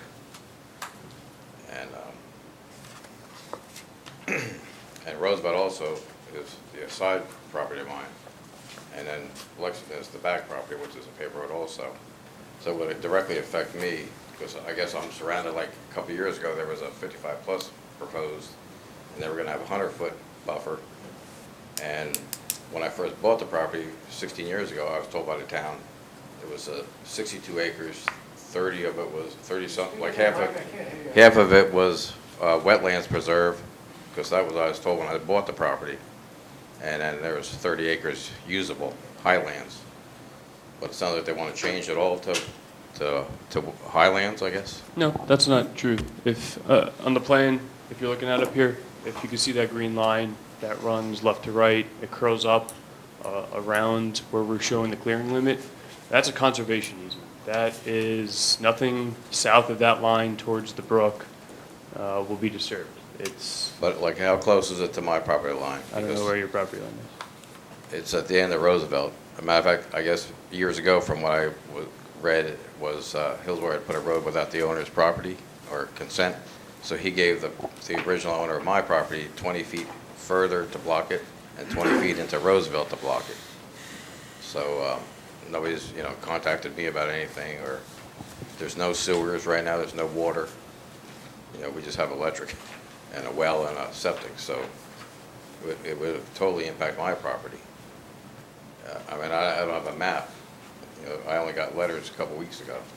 So I wasn't even aware of a new proposal of redeveloping that land. And like I said, right now there's a drainage stream. I don't know how that would be addressed, because if you put a road on Estelle, you cover up the stream, or you have to go underneath, have a viaduct all the way underneath to allow that water to drain. Because I mean, my property right now, when it rains, like it's raining today, it'll probably be like next week before I can even cut my lawn. Because from last year, all the rain, I would walk in my backyard and I had to wear boots because you sink down into the soil. It's very wet in that whole area. I mean, I don't know who walked back, like where they're willing to build, but at the end of Estelle, or I mean, at the end of Roosevelt, you walk back there, you have to have boots, and you can't even go back there with a vehicle with wheels. You have to use a track machine just to get back there, otherwise you sink and get stuck. So there's a lot of, like I say, a lot of water in that area, and the water table stays high. As a matter of fact, on my property, it finally dropped about 2 weeks ago because of all the rain from last year. You know, almost every week we had rain. So I wonder how they're going to address all that, you know, perk tests and all that. Because perk tests were done inside the basin to confirm that the basin design meets all the applicable standards. The proposed improvements on Estelle Street, I believe, as you mentioned, everything drains towards Royce Brook. The Estelle Street proposed road drains onto our property, so any runoff that's currently sitting at what would be the intersection of Estelle and Roosevelt would go down our road and make it its way into our basin. Our proposed development would not cut off or create an adverse drainage impact on properties beyond what's there today. So in other words, I go from no traffic to having Estelle connect to Roosevelt, and I guess go around the property I own on Roosevelt to get back further, I guess? The proposed improvements of Estelle Street would be entirely within the 40-foot right-of-way, which is owned by the Township of Hillsborough. So it's not going to cut into my property line? Nobody would disturb or have any proposed improvements on Between my your neighbor, property. it only looks like 20 feet of woods. I don't know where the 40 feet, comes into that. Unfortunately, it's the nature of paper streets. They're on the tax map. They're owned by the township. There's no visual markers out there for you to be able to depict where they physically are. It could be 40 feet in the other direction. It's just. Well, I have markers on my property. I know they remarked them, so I was curious. Can I ask that maybe you work with the resident and just determine where his property line is and ensure that there's no encroachment? It sounds like you've got that covered, but just to ensure on the map that we're clear that his property's not going to be disturbed. And I believe he mentioned that there's issues right now with no water or sewer being available to your property. We are proposing water and sewer mains in Estelle to connect to the existing infrastructure in Roosevelt. So if your property currently has no water or sewer, the applicant will be, if approved, will be installing infrastructure there, which would enable you to connect in the future. I'm not a city water person, but the sewer maybe. I grew up on Wellwood. But it'll be there for you if your well breaks and you decide you like it. Can you just speak into the mic? Maybe lift it up a little bit. There you go. Is there like a copy of this map I could get? Because I know the last time when he asked me to show, like when I were going to do the Fit 5 Plus, I was like in the center of their whole complex. Sure. Copies of every submitted document, plan, report, statements are all on file with the township. They could be reviewed at any point. Township clerk, planning board secretary. Planning department. Planning department has paper copies, full-size copies this size, so you don't need a magnifying glass to review them. And they should answer or address any of your questions. You should be able to see your property clearly on the map. Is that in here, I guess? No, those are just our exhibits for tonight, but there is a map in there, but the full-size maps you may want to take a look at, and I can. I'm just curious, am I here or? Unfortunately, I do not know which property is yours.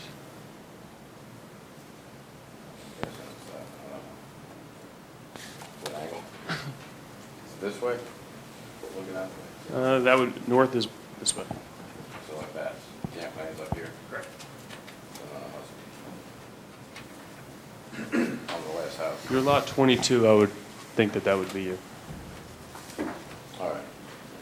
But if you come into the planning office, they can walk you through the entire map to show you where this sits in relation to your property. All right, thank you. You're welcome.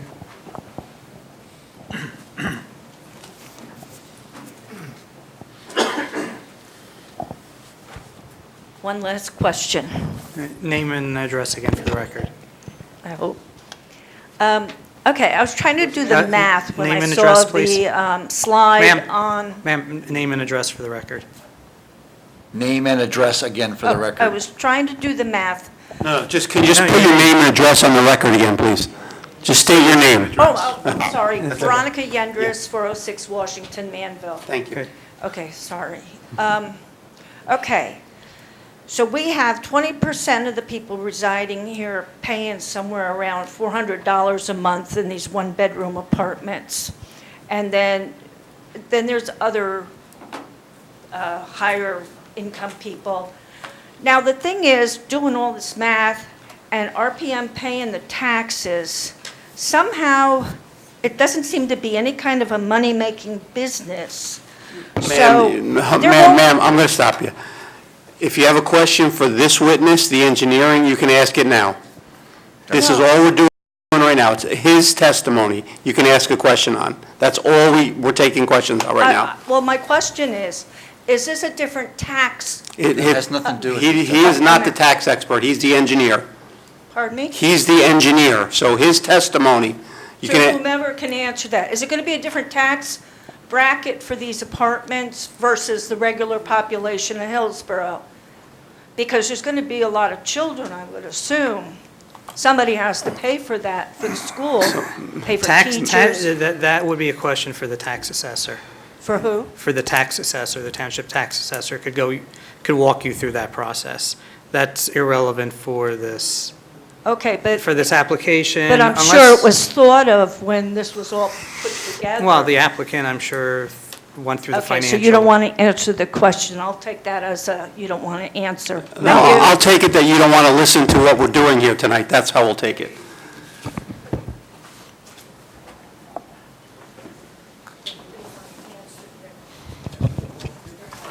John Colagrande, 426 White Avenue, Manville, New Jersey. If we could just touch upon a few quick engineering items.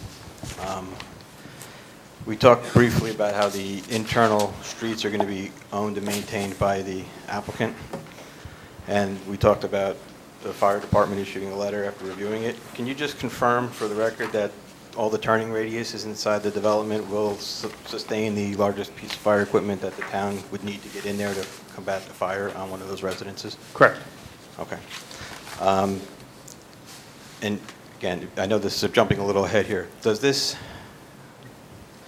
facility, these houses, is it going to trigger a water main extension permit or a treatment works approval? Yes, both. And the applicant will do both of those and submit to the township prior to building? Correct. The applicant would be responsible to obtain any and all approvals from outside authorities having jurisdiction. Okay, including soil erosion, sediment control. Soil erosion, NGDP. Okay. With the wetlands, you had indicated that when you submitted for your LOI, you assumed a 50-foot buffer. Correct. But when you prepared your site design, you assumed 150-foot just to be safe? Correct. Will you maintain that 150-foot even if the DEP comes back and says 50, or if they come back and say 50, you're going to want to expand your facility? No, what's on the plan is what we propose to build. As I testified to, anything that is not being disturbed to construct the site would be deed restricted from any future development. Okay. Now, in terms of DEP approvals, is there any threatened or endangered species to be considered in this area? The DEP has issued through their natural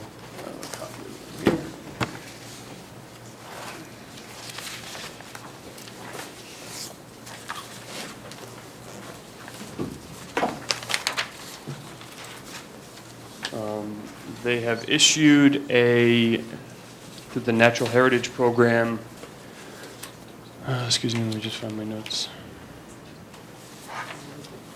Yes, through a letter. The letter identifies the site as a potential location for bald eagle and great blue heron foraging. As we discussed with the Environmental Commission, both these species of birds prefer much more open environments near permanent open waters for foraging. They fish, they like streams, inlets to be able to forage and collect their food.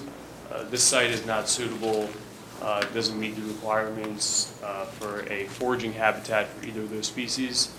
Our wetlands expert concurred with this assessment, as did the Environmental Commission. Okay, and the DEP didn't indicate in any of their documentation that you concerns about bat habitats or anything of that nature?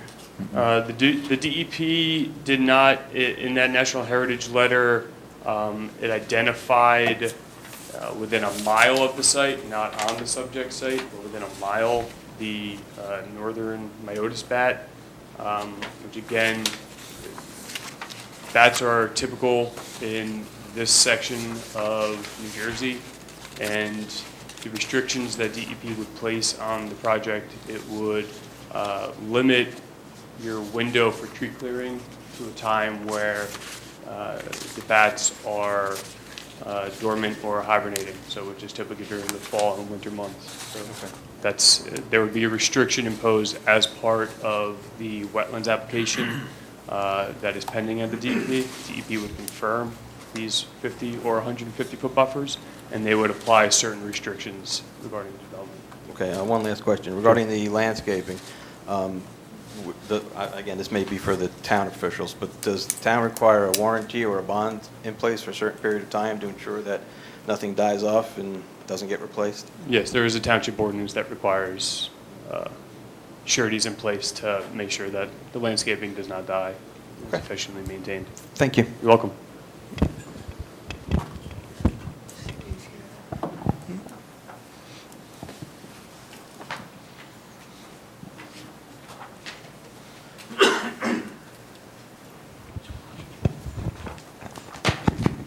Maria Janusik, 720 East Freck Avenue, Manville, Hillsborough property owner, Block 86, Lot 32155, Camp Road.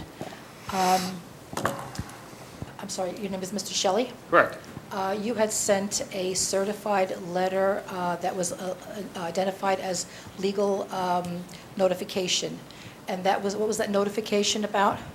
It was the required legal notice to inform any residents within 200 feet of the property that an application has been made to the township. And I believe, as the board attorney mentioned, the noticing was all in compliance with municipal land use law. No, your letter. Your letter was regarding verification of the wetlands? Letter, what was that letter of what? So you would have also received a notification that an application was made to the NJDEP for a freshwater wetlands letter of interpretation. That's what it was? Correct. Okay, So freshwater, okay, I'm sorry. The process is we have a wetlands expert walk the property and delineate wetlands as he determines through his methods. The plan is then submitted to the department for them to review. They perform a site visit where they also walk the site and either confirm or tell you to modify the findings of our report. Our application has been deemed complete and is currently being reviewed at the NJDEP. So who is the expert that walks the site? Is that from the NJDEP or from your company? Both. We've hired an outside wetlands consultant. We provided his information. His name is Donald DiMarzio to the Environmental Commission. He has 30 years' experience in the field of wetlands. He identified and flagged all the wetlands on the subject property, and the DEP will send their own certified experts to confirm. So no one from the NJDEP has been there yet in regard to the wetlands that are there? I cannot, as of right now, I've not heard from anybody at NJDEP regarding the application beyond that they have deemed it administratively complete and that they are reviewing it.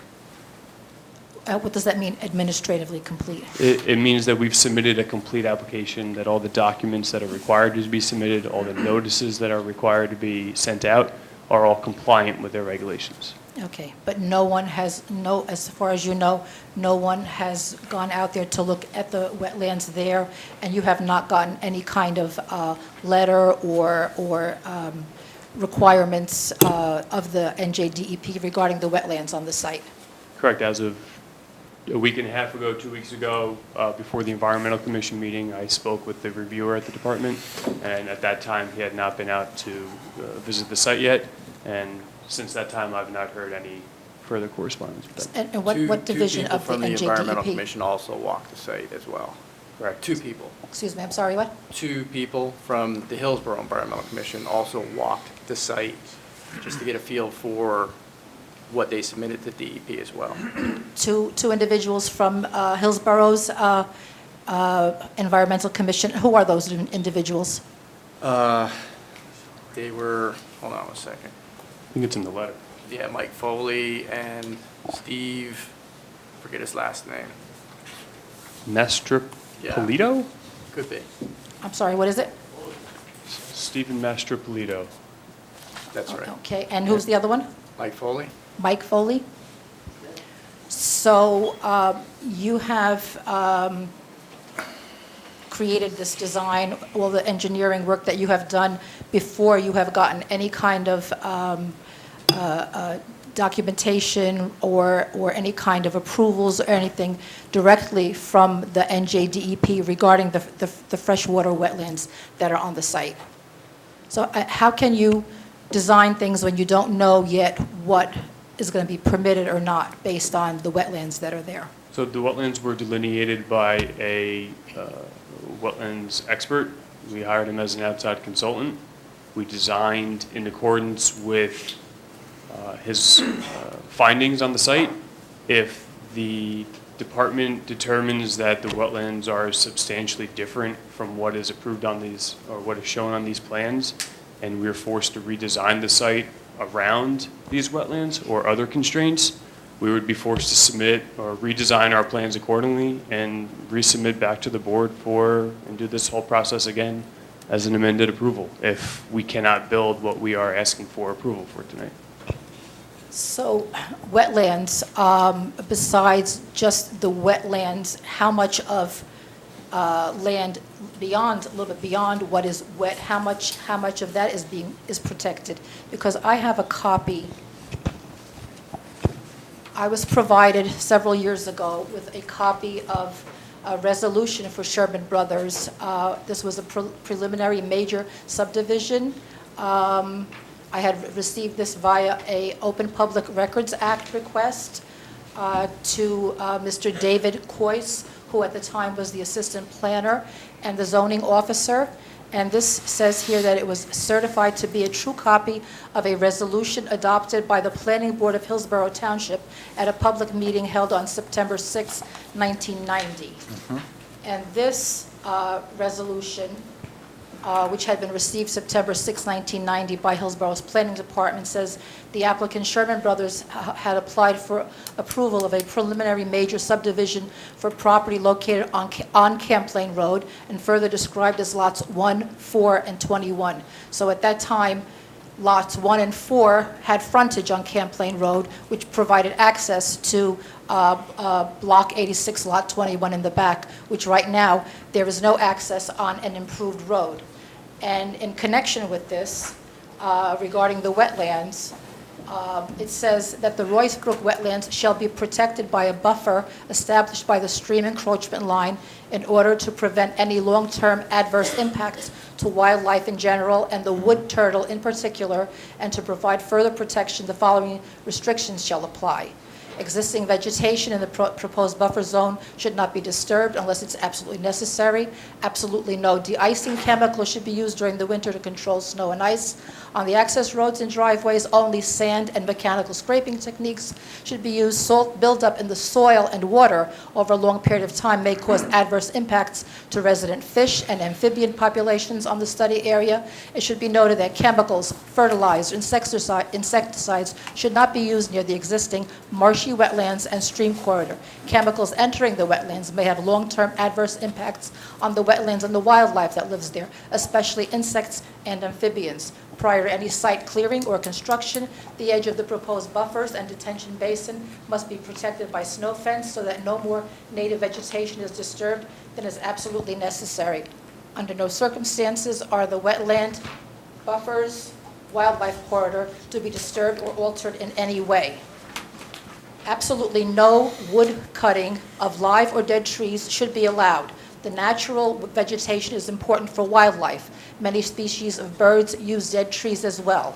That the individual property owners shall be required to maintain the detention basins. Ms. So Janusik. there are a lot of requirements, may I finish, No, please? There are a lot of no. requirements You are of talking the New about Jersey a Department pl- of a pl- a Environmental pl- no. Protection You are talking regarding about the a plant- environment and the sensitive environment of the wetlands, and it is also ecologically important. So before anything can be done, we need to get the reports from the New Jersey Department of Environmental Protection and from the Division of Land Regulation before you can discuss any of this. Well, Because we don't that's know how much land can be Let's- disturbed.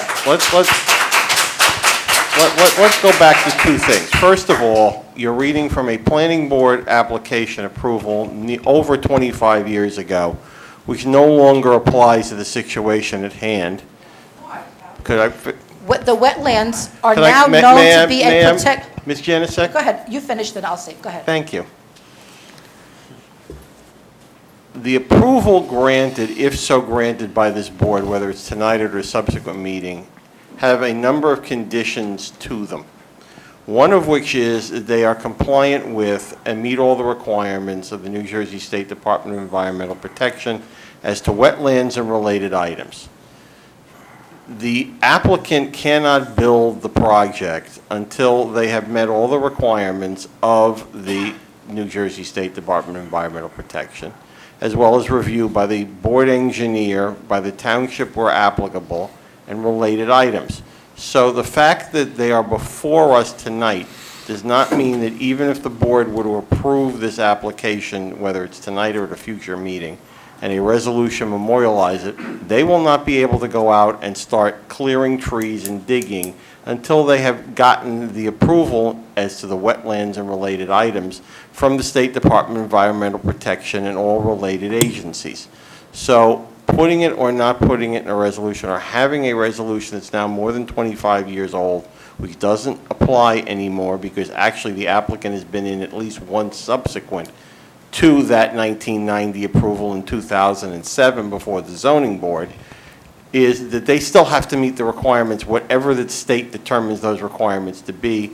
And as Mr. Shelley indicated, if the applicant cannot meet the requirements as it's set forth in the current plan in accordance with what is determined by the state, they're going to have to come back and seek an amended approval. So making a statement of all these things that we have to look at and can't do or can do, every applicant can come in, whether it's this applicant or any other in this township, just like in Manville, and make an application before this board or the zoning board for a development which is contingent upon a number of issues that still have to be met. Delaware Raritan Canal Commission, state, the township, the board professionals, the county planning board where applicable, and all the others. And nothing can be built until all of those conditions are met, as is set forth in every resolution this board approves and has at least for the 20 years I've been the board attorney. So reading a list of items that may or may not have been approved or may or may not have been set forth in a 1990 planning board resolution doesn't apply to this applicant at this time. They are governed by whatever is in effect relative to the current regulations. I will also point out that a number of the items you listed are somewhat addressed by the change in the water quality management regulations that DEP has promulgated a number of years ago that didn't apply in 1990 relative to runoff, relative to freshwater application, relative to discharge and recharge, all of which have been addressed now under the new water quality management regulations, which now apply. And the board and the applicant through Mr. Yarrow, et cetera, will have to review is to make sure there's compliance.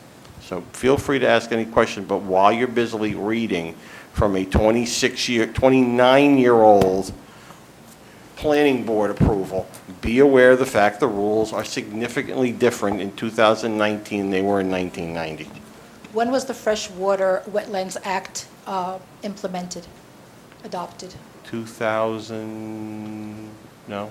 I mean, the freshwater. They've just reissued updated regulations, I believe, 2 months ago, but they For freshwater wetlands or for stormwater? for freshwater wetlands. Freshwater but Wetlands Act. They continue to update their regulations. I do not have a date for when they were. And as for originally- stormwater So are the management- regulations more stringent Yeah. now than they were back then? Hell yeah. So this is 25 years old, and this is probably mild compared to what the regulations are now, because wetlands, freshwater wetlands have been found to be extremely important environmentally and ecologically. So what's your just beside- question? besides- So what's your may I question? May I finish? He's I not waited building for on the you. wetland. He's I not- I waited for you. testified to He that. said they're not I building waited, a- because not only are we talking water quality, we're also talking about the wildlife and the trees. Here it said there should be no tree cutting. All right. No, the Mrs. trees and all of that stuff Janicek? is very important environmentally. Mr. Chairman, Ms. Janusik, you may fall over from the next comment. You're correct in the sense that there are obligations they're going to have to meet. We both agree. The issue is reading off a planning board resolution that is outdated and inapplicable. The applicant still has to meet the current federal and state regulations, statutes, and guidelines, whatever they may be, whether set forth in that resolution or not, they will have to meet them in order to get this application done. So if you have a question regarding the applicant's testimony, feel free, but you cannot rely on a 29-year-old resolution as somehow basis upon which this application can be considered. Okay, I'm just saying as far as what was Okay. allowed. I'm going to So move this now- along because we do want to take a break soon to allow stenographer. So do you have a relevant Yes, I question for the do. witness? Yes, Please I get to do. the question. But Attorney Bernstein made a comment about, what was it, the 2007 application for this property? Did that have some connection now No, with? please ask the Testimony. testimony. Well, because- No, he's not Okay, the witness. Ask okay. the witness, please. Can you provide information regarding the sewers that are on this property? There are no sewers on the There are no sewers. Okay, there are no sewers. How about sewers for residential properties along this property? There is a sewer manhole located approximately 400 feet from the intersection of Roosevelt and Estelle that our design proposes to connect into. That includes on-site infrastructure plus a 400-foot off-site main extension. We have a letter from the Township of Hillsborough indicating that sewer capacity is available and that sewer is in the vicinity of the project. The MUA. Sorry, the MUA. What is the MUA? The Municipal Utilities Authority who governs the sewer within the town. It's Okay, the so- applicant's expense and obligation to construct a sewer main extension to connect into this existing infrastructure. Okay, this sewer, is that Hillsborough sewers? Correct. There are some properties, Hillsborough properties directly on the border of Manville, and I believe they're hooked up to Manville sewers, is that correct? Are there Hillsborough properties that are hooked up to Manville sewers? I don't Not know. on It's this irrelevant application. Does for anybody this. know? It's irrelevant for this application. No, it's not. Yes, it No, Yes, it's it not. is. Are there Manville, so... We're so talking about this property. Where are there sewers? Because I've owned my property for 46 years. Irrelevant. And I Do don't you have a question and I don't- that's- This is Ma'am. regarding the sewers. No, this is Yes, germane yes, to it is. this application. No, he talks about We're not the talking sewers. about your property. He is talking about the sewers, and I want No, he's information No, about no, the his sewers. No, he's not. Where is, His testimony was that the applicant intends to extend 400 feet from their property to an existing sewer main. where is which that existing exists sewer main? in- Is that a Mr. Hillsborough Shelley again. sewer main? What other, who's hooked up to this sewer main? The applicant would be responsible for tying any proposed infrastructure into infrastructure that is owned by the Township of Hillsborough.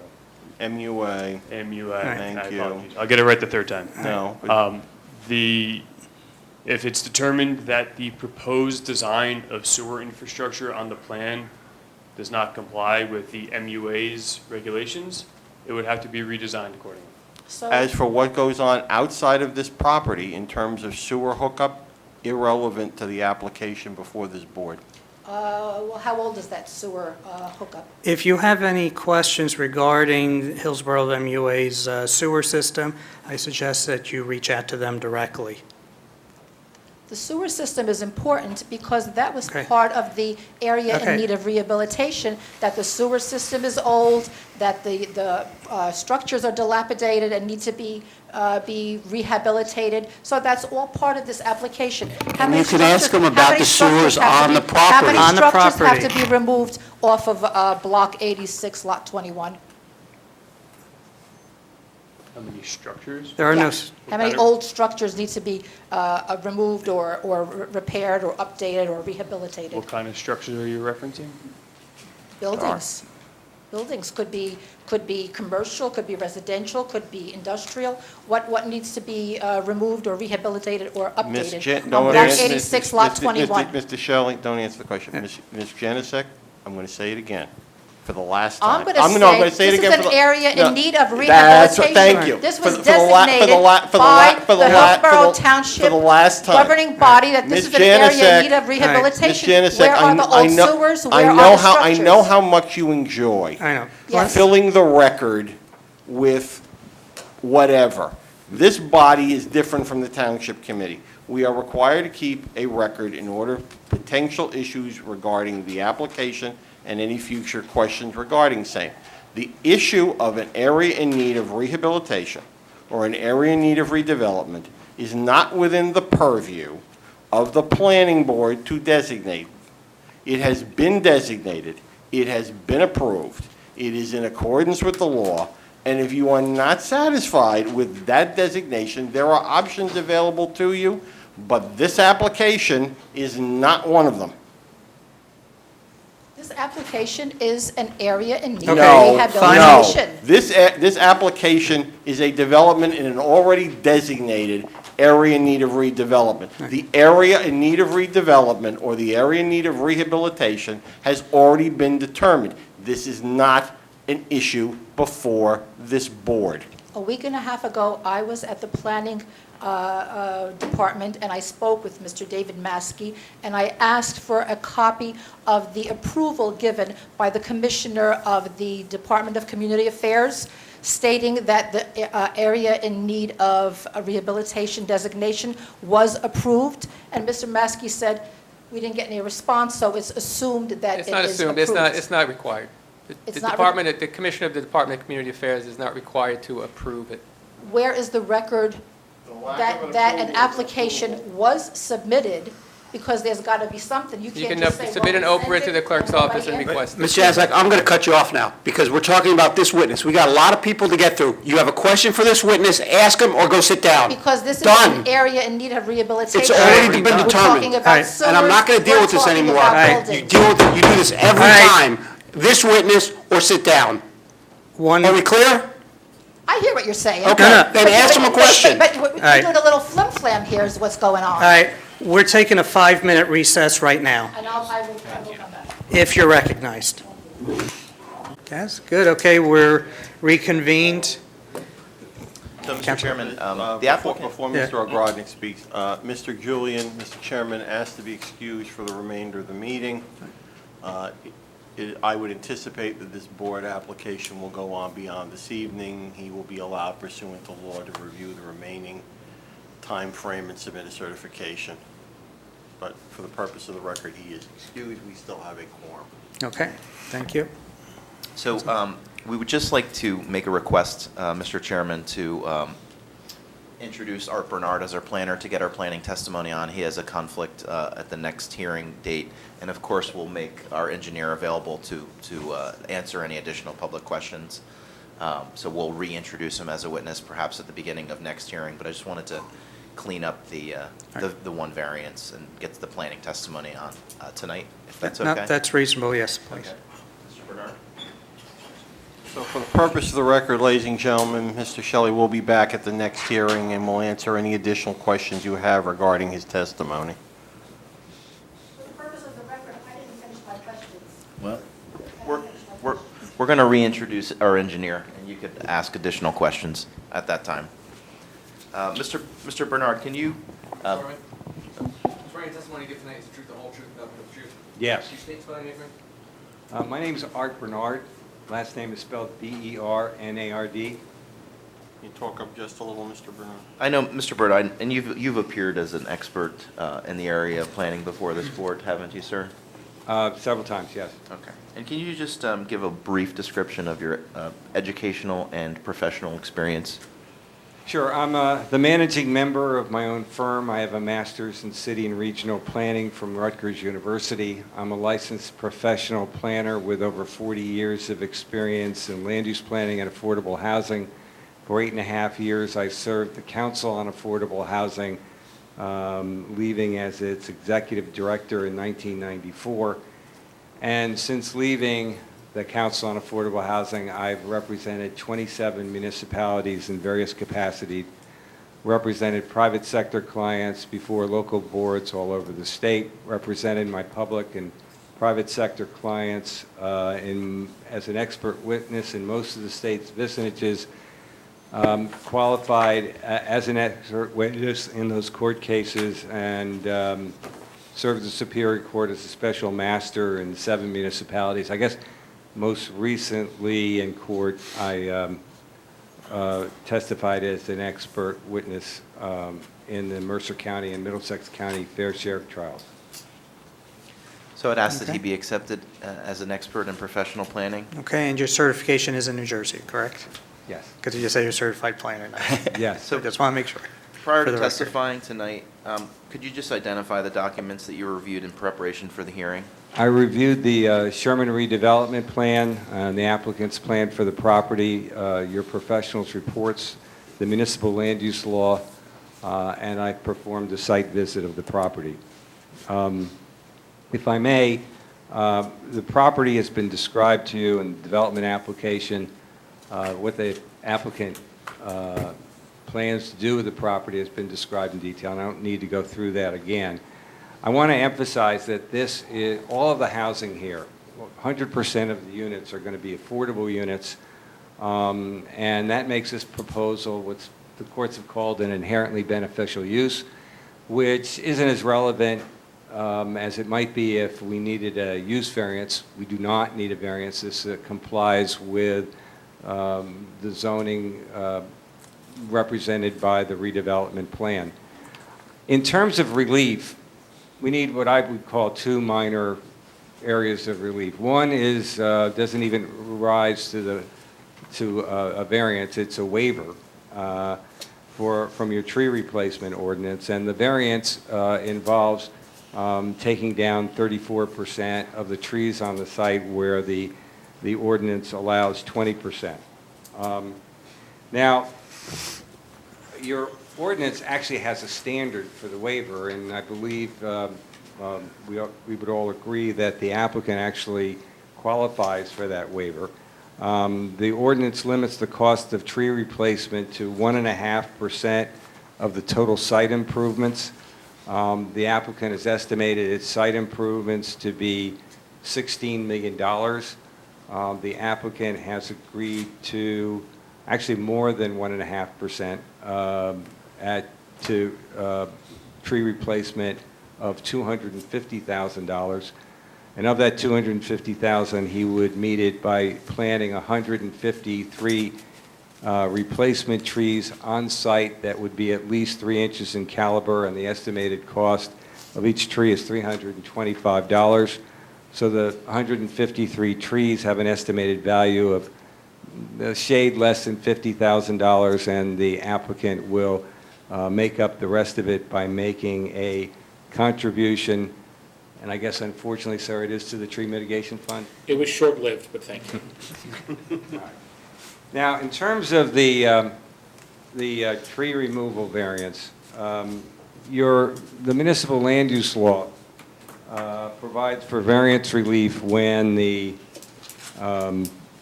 strict application of the ordinance creates an undue hardship based on the physical characteristics of the site. Well, if you look at the exhibits, they're up there, you can see that the major physical characteristic of the site that's actually creating the hardship is that it's a completely wooded lot, and we have to put 88 units and roads and other infrastructure on the site, so trees have to come down. And without those trees coming down, the applicant's not going to be able to help the township address its affordable housing obligation. So that would be the positive criteria for what's called the C1 variance.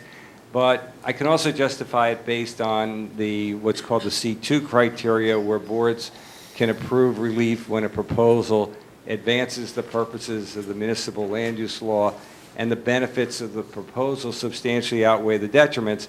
And when weighing the benefits and the detriments, the courts have instructed boards to consider the benefits of the entire proposal, not just the benefits of a specific variance. In this case, the benefits of the proposal include that the site is making a substantial contribution to the town's affordable housing obligation. Another benefit is that it's advancing the municipal redevelopment plan that has designated this site for this use. So with that background, I conclude that the proposal advances purpose A of the municipal land use law, which involves promoting the appropriate use of land, purpose E, which involves promoting appropriate population densities, and purpose G, which is to provide sufficient space in appropriate locations for a variety of residential uses.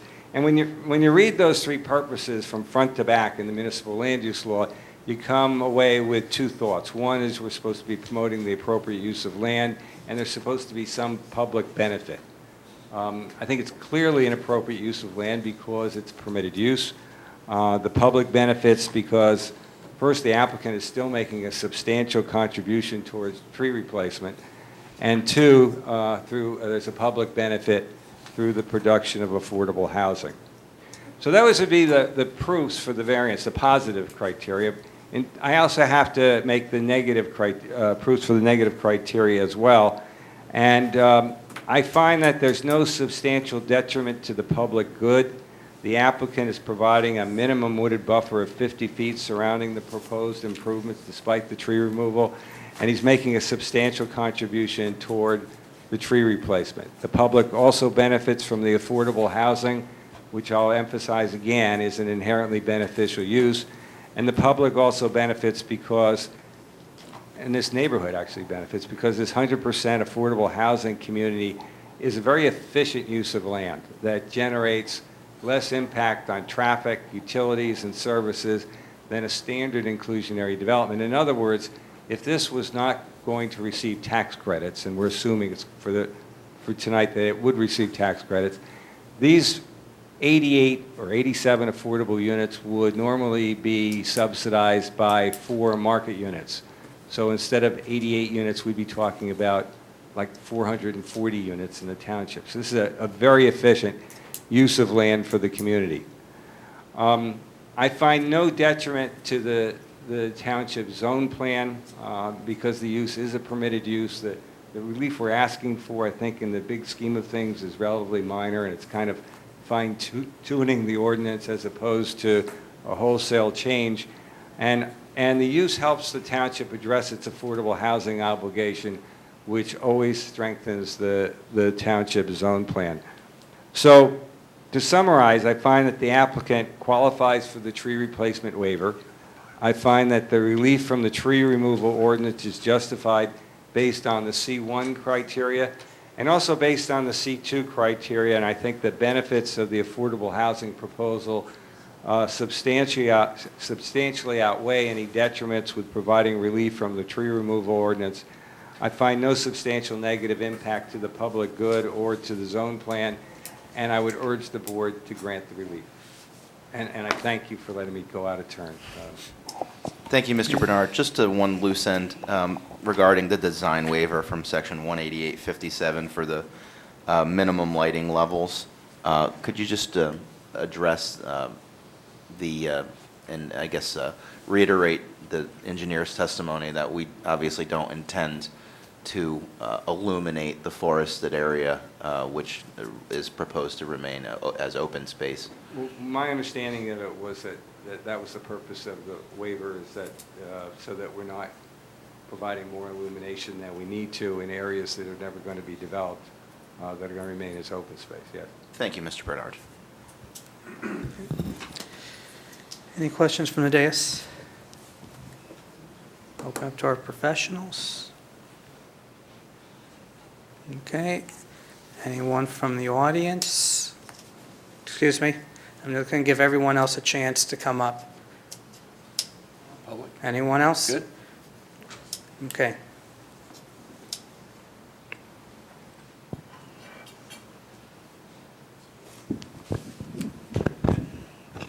Maria Janusik, 720 East Freck Avenue, Manville, New Jersey. Hillsborough Township property owner, Block 86, Lot 32155 Camplain Road, directly adjacent to Block 86, Lot 21. You're saying that this is a, first of all, what is your name again, sir? My name's Art Bernard. Art Bernard, and what is your profession? What is your expertise I'm here? a licensed professional planner with specific expertise in affordable housing. In affordable housing, and who were you hired by to come here today? The applicant, RPM. You're hired by RPM, okay. And so are you aware of the freshwater wetlands on the property? I am aware of it. That has nothing to do with my testimony, though. Okay, so because you're saying that that's a good use for that property. So in order to know if it's a good use... I want to correct what I said. I said that I agreed with the township, who has already determined that this is a good use for the property by, in effect, rezoning it with a redevelopment plan. So I don't think, we don't have to establish that at all. My testimony just dealt with 2 minor variances, and that's all I testified about. No, you said that you thought this was a good use of this property, and you're saying that based on what the township has said, And that's not what- based on that's- what you have seen of the property. It is a good use for the property. It's wetlands, regulated wetlands. Are you aware, are you familiar Ma'am, are with you the aware that Freshwater Wetlands Act and what is permitted where on lands where there are wetlands? That's a good use, is to put housing on wetlands properties? Ma'am, there are wetlands all over the state. They can't develop the wetlands. They can't develop the wetland buffer areas. You've been told on numerous occasions tonight that the applicant is going to have to comply with the regulations governing wetlands and the buffer areas that surround them. 1/3 of This that type of development occurs all over the state, consistent with the state regulations. 1/3 of that property is wetlands. Objection. There's a stream. Ms. Janicek, There is the Ms. Royce Janicek, Brook, and you're Ms. saying that Janicek. that is a good Ms. use Janicek, to put housing on that property. You're now testifying. You've made a testimonial statement. You wish to... Based on the CME report that was contracted by the Hillsborough Township governing body. I have a copy of that. If you would like to see it, I have it here. I have that record here, and I will give it to you. Do you want to introduce? Yes. Ms. Janicek, Yes, please? yes, For yes. change. If you want to introduce a copy of the CME report for consideration by the board relative to that issue, in support of your testimony, 2 things are going to happen. 1, you're going to be sworn in to testify. 2, it has nothing to do with Mr. Bernard's testimony. And 3, if you want to produce the CME report as part of your testimony, you're going to have to provide the board with a copy of the CME report, as well as to the applicant's counsel regarding same. So I would suggest that rather than going through this exercise, we're going to have another meeting. If you wish to introduce testimony regarding the CME report, bring extra copies to the next meeting or give it to Mr. Ogrodnik in advance, and be prepared to be sworn in and testify relative to your knowledge, not what is contained in a report. You can introduce the report. Hillsborough's governing body paid at least $92,000 to CME as experts, and that should be sufficient. I'm not an expert. Be quiet, please. This is You not... don't give me a chance to talk. You go on and on and on and on, and as soon as I say something, you... I'm going to decide who gets to talk. Okay, go ahead. Mr. Go Bernstein, ahead. please. And I don't want to hear a story either. Mr. Bernstein speaking. Go ahead. This is not the township committee, ma'am. I understand. You've no, told me that several times. Mr. Bernstein speaking. Because he's telling me things I know. Stop. I will shut this down again. Go ahead. If you wish to have the board consider the CME report for purposes of its consideration, you can ask for it to be added to the record. You have to provide a copy to the board, each member of the board, a copy to the applicant. If you wish to give testimony irrespective, because you cannot testify as to a report you did not draft, you had no knowledge in doing, you can introduce the report, you cannot testify regarding it. So if you wish to testify regarding your expertise in wetlands or related items, at the next hearing, you better have proof other than the CME report regarding it. Furthermore, it has nothing to do with Mr. Bernard's testimony. So if you have a question regarding Mr. Bernard's testimony, you're more than welcome to ask him, but the understanding, it's got to relate to the testimony he gave. Mr. Bernard stated that that is a good use for that property, and I'm saying that... That you don't You don't get to, Fine, you don't get to fine, contradict okay. unless Ask the you... question, you don't get to debate him whether or not I he's have a right. copy of the preliminary assessment report of CME, and that contains that information in there. So what is it, I have to be sworn in now, or you want me to bring No. that at the next meeting? At the next meeting, but understand, now. There are 3 pages No, to that. No, you're going to have to introduce the entire report. You can't just introduce 2 or 3 pages of the report in the absence of the rest of it, 1. 2, you can't testify regarding the report because you're not the drafter of the report. You have no basis upon which to testify regarding it. You can introduce the report for board consideration. You have to give a copy to the applicant, who has the right to either ask questions of its own professionals or of the professionals of the township regarding the report to be applicable. But you cannot get up here and talk about the CME report in relation to Mr. Bernard's testimony, because Mr. Bernard's testimony had nothing to do with the freshwater wetlands, nor can you testify regarding same. So if you would please stop placing into the record bold-faced statements that have no basis in law or fact as it relates to your expertise, or lack thereof, go ahead and ask Mr. Bernard a question related to his testimony. But don't start out with, in accordance with what freshwater wetland, that's not applicable to the situation at hand. I heard Mr. Bernard say that it's a good use, and then he said based on what the Hillsborough Township governing body said. So what's your question? Does he So what's your question to him? My question is, it's okay for him to say it, but not for me? He's an expert. No, he said he based his opinion on what was said by the Why don't you Townships, ask- why don't by you the ask- governing body. Mr. Bernard, relative to your opinion regarding the use of the property, can you restate what your position is regarding same? This is an appropriate use of the property. And I'll say that for a number of reasons. And I don't want to minimize the fact that it's in effect zoned through the redevelopment plan, because the people that make the decision as to whether this is an appropriate use of the land is the governing body. So when the governing body says it's an appropriate use of the land, I think that is consistent with the municipal land use law, which gives them the right to determine that it's an appropriate use of the body. And can you also just reiterate your issue regarding affordable housing being an inherent? Yeah, that's just a fact. That's, the courts have determined that consistently, that a development in which all of the units are affordable is by its nature inherently beneficial, that there's a public good associated with that. So Mr. Bernard is saying that the courts have said that. Are you an expert on saying that that's a good use, that the affordable housing is a good use on there, based on your, Yes, not on the courts? Yes, I am an expert in land use and affordable housing. And yes, it's my opinion that this is an appropriate use of the land.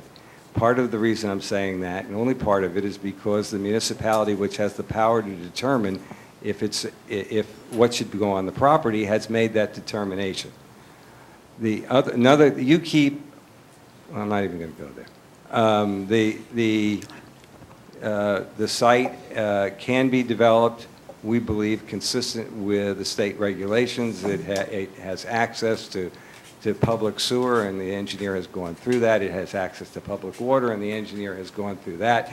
It has access to a collector street There's no reason why this site can't be developed for the 87 to 88 affordable units on the property. Does it have access to an improved road?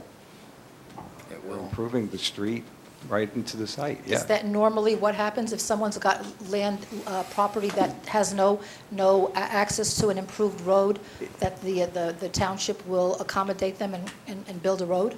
If the municipality wants to accommodate them, and first of all, the municipality's not building the road, RPM's building the road through a municipal right-of-way, and there's nothing terribly unusual about that.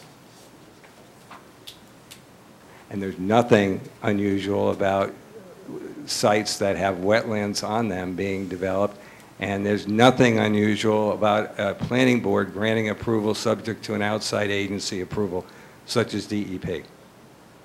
There is nothing unusual about this application. There's nothing unusual about this application. Okay, that sounds pretty good.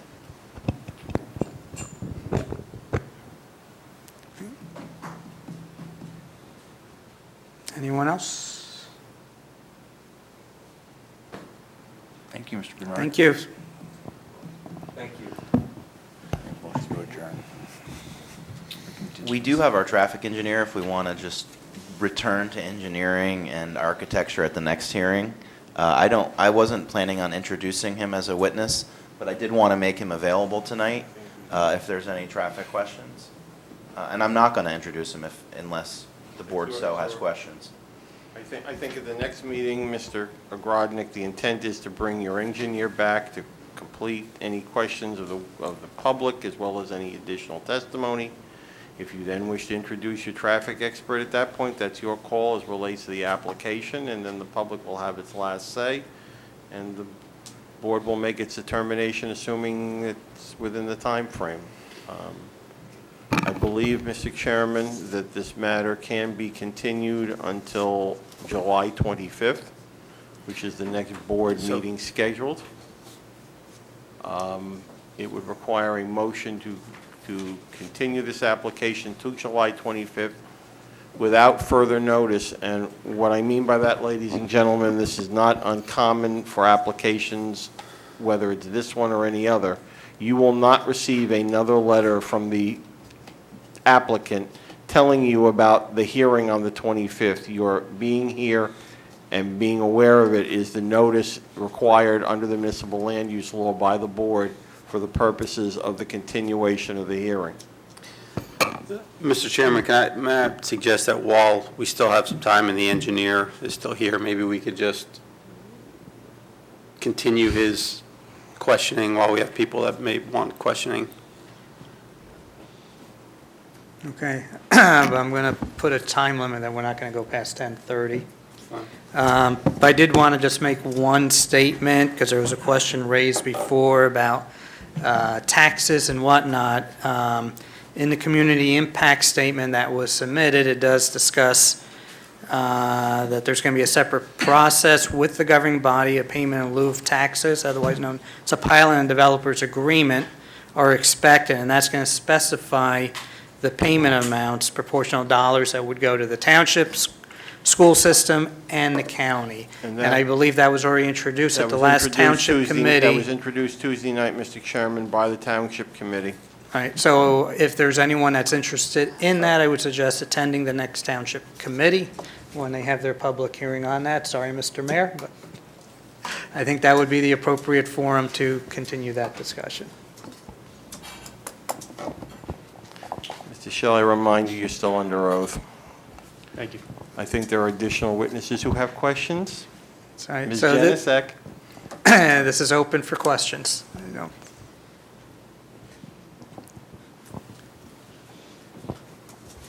And please remember, it's his testimony that we're talking about. I'm not clear. Is Mr. Shelley going to be back on the 25th? I will. He will be, too. Yes? Okay. I lost my train of thought, but I'll be back. Thank you. problem. Okay. Anyone else? Is there anyone else from the audience? Okay, so not, I'm going to then ask for a motion to continue this hearing to the 25th. July 25th. At 7:30 p.m. 2019 at 7:30 in this room without further notice. Thank you. All right, do I have a motion? Motion to continue? Motion to continue. All right. Second? Second. Okay, any discussions from the dais? Okay. Do I need to do a roll call? Roll call, please. Mr. Wagner? Yes. Mr. Santa Romita? Yes. Committeeman Lapani? Yes. Mayor Delport? Yes. Vice Chair Julian? Left. Chair Sirachi? Yes. Okay, so with no other business for this evening, I am going to request a motion for adjournment. So moved. Second? All right, all in favor? Aye. Aye. See you all in 2 weeks. 10:13.